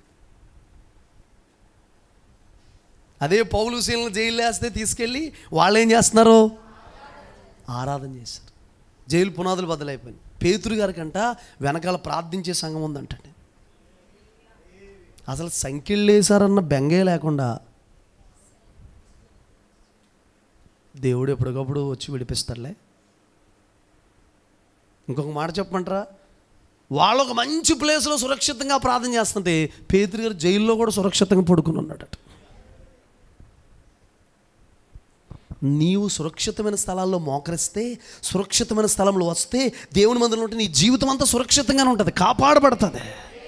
నువ్వు అక్కడ గడపడం నీకు ఇష్టం లేదా? సురక్షితం ఉంటుందా? ఉండదండి. Praise the Lord. గట్టిగా చెప్పండి. తుఫాను వచ్చినప్పుడు సముద్రం దగ్గర అక్కడిక్కడ బంగ్లాలు ఉంటాయి తెలుసా మీకు? బిల్డింగ్లు ఉంటాయి, తుఫాన్ బంగ్లా. తుఫాన్ బంగ్లాని కడతారు, తుఫాన్ బిల్డింగ్ అని కడతారు, సముద్రం ఒడ్డుని కడతారు. వచ్చేదే సముద్రం నుంచి వస్తుంది తుఫాన్. ఒకసారి మేము రాజుల లంకని ఇటు నరసాపురం దగ్గర మీటింగ్కి వెళ్తే సముద్రం మధ్యకి వెళ్ళిపోయిందండి ఒక బిల్డింగ్. నేను అడిగాను, నాకు బాగా ప్రశ్నలు పరిశీలనాత్మకంగా అడుగుతూ ఉంటాను, ఆ బిల్డింగ్ అక్కడ ఎందుకు కట్టారండి? ఎవరైనా ఉంటున్నారా సముద్రం మధ్యలో చేపలు పట్టేవాళ్ళని? కాదండి, తుఫాన్ బిల్డింగ్ అండి. తుఫాన్ వచ్చినప్పుడు జనం ఉంటాక కట్టారండి అన్నారు. మరి తుఫాన్ జనం వచ్చినప్పుడు సముద్రం మధ్యలో కట్టాడు, సముద్రంలోంచి వస్తాయి కదా తుఫాన్ అన్నారు. అప్పుడు అన్నారు, వారనే కట్టారండి, సముద్రం వచ్చి వచ్చి అది మధ్య అయిపోయి సముద్రం ఇలాగైపోయిందండి అని చెప్పారు. మధ్యకి వెళ్ళిపోయిందండి బిల్డింగ్. నేనంటాను, నీకు సురక్షితమైన స్థలం, నెమ్మదినిచ్చే స్థలం, నీ కన్నీరు తుడిచే స్థలం, నీ వేదన తొలగించే స్థలం ఎక్కడంటే అది ఎక్కడో తెలుసండి? దేవుని మందిరం. దేవుని మందిరం ప్రారంభంలోనే తెలియజేశాడు దేవుడు. తరమబడుతున్న యాకోబుకి దేవుని బిడ్డలారా, లూజులో దేవుడు దిగొచ్చి అది బేతేలుగా మార్చేశాడు. అక్కడే తరమబడుతున్నప్పుడు, నెమ్మది దొరికినప్పుడు, దర్శనం ఇచ్చినప్పుడు యాకోబుకి అర్థం కాలేదు. అది అర్థం కాక 20 సంవత్సరాల టైం వేస్ట్ అయిపోయింది. నీకు ఇప్పుడు ఈరోజు నేను చెప్పింది మీకు అర్థం కాకపోతే మీ టైం వేస్ట్ అవుతూనే ఉంటుంది తప్ప మందిరంలోకి రావాలి. ఎవరి గంట ప్రార్థనకు వాళ్ళు రావాలి. నువ్వు అలా గడుపుతా ఉండు దేవుని సంధిలో, నీకు కలిగిన సమస్తం కూడా ఎలా ఉంటుంది? సురక్షితంగా ఉంటుంది, కాపాడబడుతుంది. చదవండి కిందకి. ఇంకా ఇదిగో ప్రభు దూత అతని దగ్గర నిలిచెను, అతడుండిన గదిలో వెలుగు ప్రకాశించెను. దూత పేతురు ప్రక్కన తట్టి త్వరగా లెమ్మని చెప్పి అతను లేపగా సంఖ్యలు వచ్చేసి వెలుతురు వచ్చేసి ప్రభావం వచ్చిన అయ్యగారు ఎక్కడ ఉన్నారో ఒక్కొక్కరికి ఆ కృపావరం ఉంటుంది. రైలు బండి వెళ్ళిపోతున్నా కూడా పక్క నుండి ఆ ట్రాక్ పక్కనే పడుకోవచ్చు, వాళ్ళు పడుకుని పోతారు. అసలు ఇంకా మెలకు ఉండదు. దోతొచ్చి ప్రియులారా వెలుతురు వచ్చేసింది గదిలోకి. ఇదంతా జరిగినా కూడా పేతురు గారు పడుకుని ఉన్నారు. సర్లేండి, కిందకి చదవండి. అప్పుడు దూత అతనితో, నీవు నడుము కట్టుకొని చెప్పులు తొడుక్కొనమనెను. అతడు అలాగూ చేసిన తర్వాత దూత, నీ వస్త్రం పైన వేసుకొని నా వెంబడి రమ్మని అతనితో చెప్పెను. Praise the Lord. ఒక దూత వచ్చేసి ముందు నడుస్తా వెనకాల రమ్మంటుందండి పేతురు గారిని. విడిపించేశాడు. యూదులు కుట్ర చేశారంట, అనేక మంది కుట్ర చేశారంట, అనేక మంది పేతురు గారి మీద భయంకరమైన కుట్ర జరుగుతుంటే వాళ్ళందరూ చేతిలో ఉండి ప్రియులారా పేతురు గారిని ఏం చేశారంటే విడిపించాడు. సంఘం ఒక సురక్షితమైన ప్లేస్లో ఉండి ప్రార్థన చేస్తూ ఉంటుంటే, కన్నీరు కారుస్తూ ఉంటుంటే గుర్తుపెట్టుకోండి, మరలా చెప్తున్నాను, చాలా విలువైన మాట, రాసుకోండి అవసరమైతే. ఈ మాట ఏంటి తెలుసా? ప్రార్థనకి ఎప్పుడు ఆసక్తి సరిపోదు. ఏం కావాలి? అత్యాసక్తి. సంఘం ఒకవేళ వాళ్ళు సందర్భం వచ్చింది కూడా చెప్తున్నాను, ప్రతిరోజు కూడుకుంటారు. వాళ్ళు ప్రతిరోజు కూడుకున్నట్టు ప్రార్థన చేస్తే పేతురు గారు విడుదల పొందరు. ఏంటంటా కూడుకుంటారు, కూడుకున్నట్టే ప్రార్థన చేస్తే విడుదల పొందరు. ఈ అంశం మీద, ఈ జైల్లోంచి రావాలనే అంశం మీద అత్యాసక్తితో ఏం చేశారు? ICU అనండి, ఇంటెన్సివ్ కేర్ యూనిట్. అంతేనండి. ప్రైజ్ ది లార్డ్ కదండి. ఇప్పుడు యాక్సిడెంట్ అయిపోయి బుర్ర పగిలిపోయి బ్రెయిన్ పగిలిపోయి లోపలంతా కూడా ఇది రక్తం వచ్చేస్తుంది, ఇంటర్నల్గా బ్లీడింగ్ అయిపోతుంది, లోపల ఇదంతా అయిపోతున్నాడు, తీసుకెళ్ళి అండి పారాసిటమాల్ ట్యాబ్లెట్ ఎత్తే బతుకుతాడండి? ఈ చెప్పాలన్నప్పుడు ఆలోచిస్తున్నాను. మా తమ్ముడు ఉన్నాడు, హల్లెలూయా, గట్టిగా వెళ్ళు చెప్పండి. బ్రతుకుతారండి? అతనికి చేయాల్సిన ట్రీట్మెంటు చేయాలి. అలాగే నీ సమస్య పెద్ద అయిపోయింది, బాధ ఏమో పెద్ద అయిపోయినాయి, కన్నీళ్ళు పెద్దలు అయిపోయినాయి, చుట్టూ సంఖ్యలు పెద్ద అయిపోయినాయి. యాకోబుకి ఉన్న సమస్యకు ప్రియులారా ఆ రాత్రంతా మొర్రపెట్టి నువ్వు దీవిస్తే కానీ కుదరదు, ఆస్వాదిస్తే కానీ కుదరదు, పట్టుబట్టి ప్రార్థన చేస్తే తప్ప కార్యం జరగలేదు. హోల్ నైట్ ప్రేయర్కి ఇనాగ్రేట్ చేశాడు, రిబ్బన్ కట్ చేశాడు, ప్రారంభించాడు. అసలు దాని మీద ఒక అంశం చెప్పొచ్చు. సంపూర్ణ రాత్రి ప్రార్థనకి మూల పురుషుడు ఎవరంటే యాకోబు. సంపూర్ణ రాత్రి ప్రార్థన అంటేనే సంపూర్ణంగా రారు ప్రజలు. అసలు ఆ సంపూర్ణ రాత్రి ప్రార్థనలోనే ఆశీర్వాదం ఉందండి. దేవుడు కృప చూపిస్తే జనవరి నుంచి మనందరం కలిసి చేద్దామంటారా? బిడ్డలు కొన్ని సంవత్సరాల నుంచి కొనసాగిస్తున్నారు. మద్దూరులో కూడా సంపూర్ణ రాత్రి ప్రార్థన మొదలుపెట్టారు. Praise the Lord. వాళ్ళు కూడా చేస్తున్నారండి. మీరు చూడండి, ఒక రాత్రిలో కార్యాలు జరిగినట్టు మనం చూడగలుగుతాం ప్రియులారా. చదవండి కిందకి. ఇంకా అతడు వెలుపలికి వచ్చి దూత వెంబడి వెళ్ళి దూత వలన జరిగినది నిజంగా జరిగినని గ్రహింపక తనకు దర్శనం కలిగినని తలంచెను. మొదటి కావలిని రెండవ కావలిని దాటి పట్టణంలోకి పోవు ఇనుప గవని యొద్దకు వచ్చినప్పుడు దానంతట అదే వారికి తెరుచుకొనెను. హల్లెలూయా. మొదటి కావాలి రెండో కావాలి వెళ్ళి అక్కడ ఒక ఇనపది పెద్దది ఉంటే ప్రియులారా, గవిని ఉంటే అలా నిలబడగానే పేతురు గారు, ఇప్పుడు వచ్చిన టెక్నాలజీ డోర్స్ అన్నీ కూడా ఇలా వెళ్ళగానే సెన్సార్ డోర్స్, ఇలా దానికి మిషన్ ఉండాలి, బ్యాటరీ ఉండాలి అండి. పేతురు గారు ప్రియులారా ఇలా నిలబడగానే డోర్ దాని అంతటదే. Praise the lord. Praise the lord. నిన్ను ఎవరి చేతిలో దేవుడు విడిపిస్తాడు? ప్రార్థన ఆయుధంగా పెట్టగలవా? స్పష్టంగా ప్రార్థన చేయగలవా? ఆ బంధకాలు ఉండి, ఆ కట్టలు ఉండి, ఆ పరిస్థితుల నుంచి నన్ను విడిపించయ్యా. అవతల వ్యక్తి ఎంత గొప్పోడో దేవుడికి చెప్పకూడదండి. అది ఎంతోడు మనకు అనవసరం. నువ్వు విడిపిస్తావు ప్రభా. Praise the lord. గొల్యాతు ఎంత పెద్దోడో దేవుడికి చెప్పకూడదంట, దేవుడు ఎంత పెద్దోడు గొల్యాతుకి చెప్పాలంట. అది నాయన ఆడింత కండ్లో ఉండలేసుకుని వచ్చాడు ఆయన, ఆడు జుట్టు 6 మూలల జానుడు ఉన్నాడు ప్రభా, గొల్యాతు అంట నాయన. అలా అనకూడదు. నువ్వు యుద్ధశూరుడు అయ్యా, గొల్యాతు ఎంతయ్యా, వాళ్ళెంతయ్యా, నువ్వు చేయగలవయ్యా. యుద్ధం యెహోవాదే. Praise the lord. కార్యం జరిగిపోయింది ఆటోమేటిక్గా. వాస్తవం చెప్పాలంటే గొల్యాతు దావీదు కంటే మించిన బలవంతుడు కదా. ఫిలిస్తీన్లందరూ మించిన బలవంతులు కాదా? దావీదు బలం ఎంత, సామర్థ్యత అంతా పార చూచాడంటండి. అరుస్తున్నాడంట, కేకలు కనబడుతుంది, మనిషి కనబడుతుంది, ఎంత ఎత్తున్నాడు ఆడు. కళ్ళు కూడా కొంచెం వీక్ ఆడికి. ఎవరికి? అలా అరుస్తున్నాడంట. ఏడ్రా పార చూస్తున్నాడంట కింద నుంచి. హలో ఉన్నాడంట. మనోళ్ళు పాడతారు సండే స్కూల్ పిల్లలు, భలే భలే లోపల ఉంటాను, నాకు భలే ఇష్టపడి నాకు ఆ పాట. నాట్యం ఆడాలని అంత సంతోషం వచ్చేది. దావీదేమో బలవంతుడు, తన వెనకున్న వాడేమో, దావీదేమో బలహీనుడు, గొల్యాతేమో బలవంతుడు. మీరు బలహీనం అయిపోయినట్టున్నారు. దావీదు గొల్యాతు సవాలు విసరాగా, దావీదు వచ్చేయి 1 2 3 4 ఒడిసెల తెచ్చేయి 1 2 3 4 నేల మీద 10 సచ్చే గొలియాతు. మంచి మెలోడీగా రాశారండి. Praise Lord. నీ పక్షం ఉన్నోడు ఎవరండి? రోజుకు 150 సార్లు అనుకో. చిచ్చి, అంత బలాఢ్యుండగా పాపం చేయడానికి వెళ్తున్నావా? అంత బలాఢ్యుండగా చెడ్డ చూపులు చూస్తున్నావా? అంత బలాఢ్యుండగా లేనిపోయిన చాటింగ్లు చేస్తున్నావా? అంత బలాఢ్యుండగా సిగరెట్ కాలుస్తున్నావా? అంత బలాఢ్యుండగా మందు తాగుతున్నావా? అంత బలాఢ్యుండగా పాపపు ఆలోచనలు వస్తున్నాయి. చిచ్చి చిచ్చి. ఊర్లో అడగరా, మరి మీ నాన్న ఎలా బ్రతికాడు, నువ్వు ఎలా బ్రతుకుతున్నావురా అంటారా? అనరండి. మీ నాన్న రాజు ఎలా బ్రతికాడు అనుకో, నువ్వు రోడ్ల మీద దొల్లేస్తున్నావు అనుకో, బాగుంటుందా? అడుగుతారా లేదా? మరి మన నాన్నకు తగినట్టుగా మనం బ్రతకాల వద్దా? తండ్రికి తగినట్టుగా బ్రతకాల వద్దా? Praise the Lord. ఆయన పరిశుద్ధకు తగినట్టుగా మన పరిశుద్ధత ఉండాలి. ఆయన నీతికి తగినట్టుగా మన నీతి ఉండాలి. ఆయన యథార్థకు తగినట్లుగా మన యథార్థత ఉండాలి. ఆయన సత్యానికి తగినట్లుగా మన సత్యం ఉండాలి. ఆయన నమ్మకత్వానికి తగినట్లు మన నమ్మకత్వం ఉండాలి. అన్ని విషయాల్లో ఆయనలాగానే బ్రతకాలి.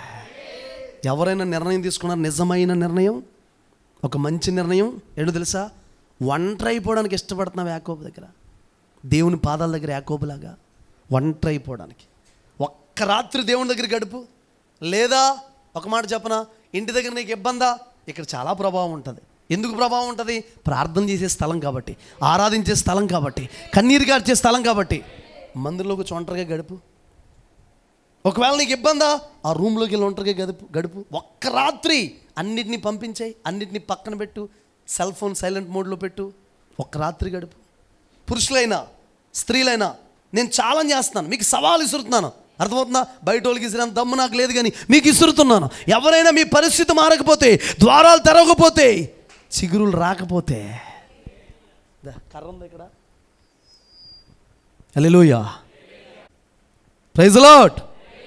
ఒక రాత్రి ప్రియులారా నువ్వు చేయగలిగితే, ఉండగలిగితే, ఒక్క రాత్రి మేము ఈ మధ్యాహ్నం నేను మిమ్మల్ని అడుగుతున్నాను, ఒక్క రాత్రి దేవునితో గడపగలరా? మందిరంలోకి వచ్చి కొత్త సంవత్సరంలోకి వెళ్ళే ముందు ఒక రాత్రి అన్నింటిని పక్కన పెట్టు.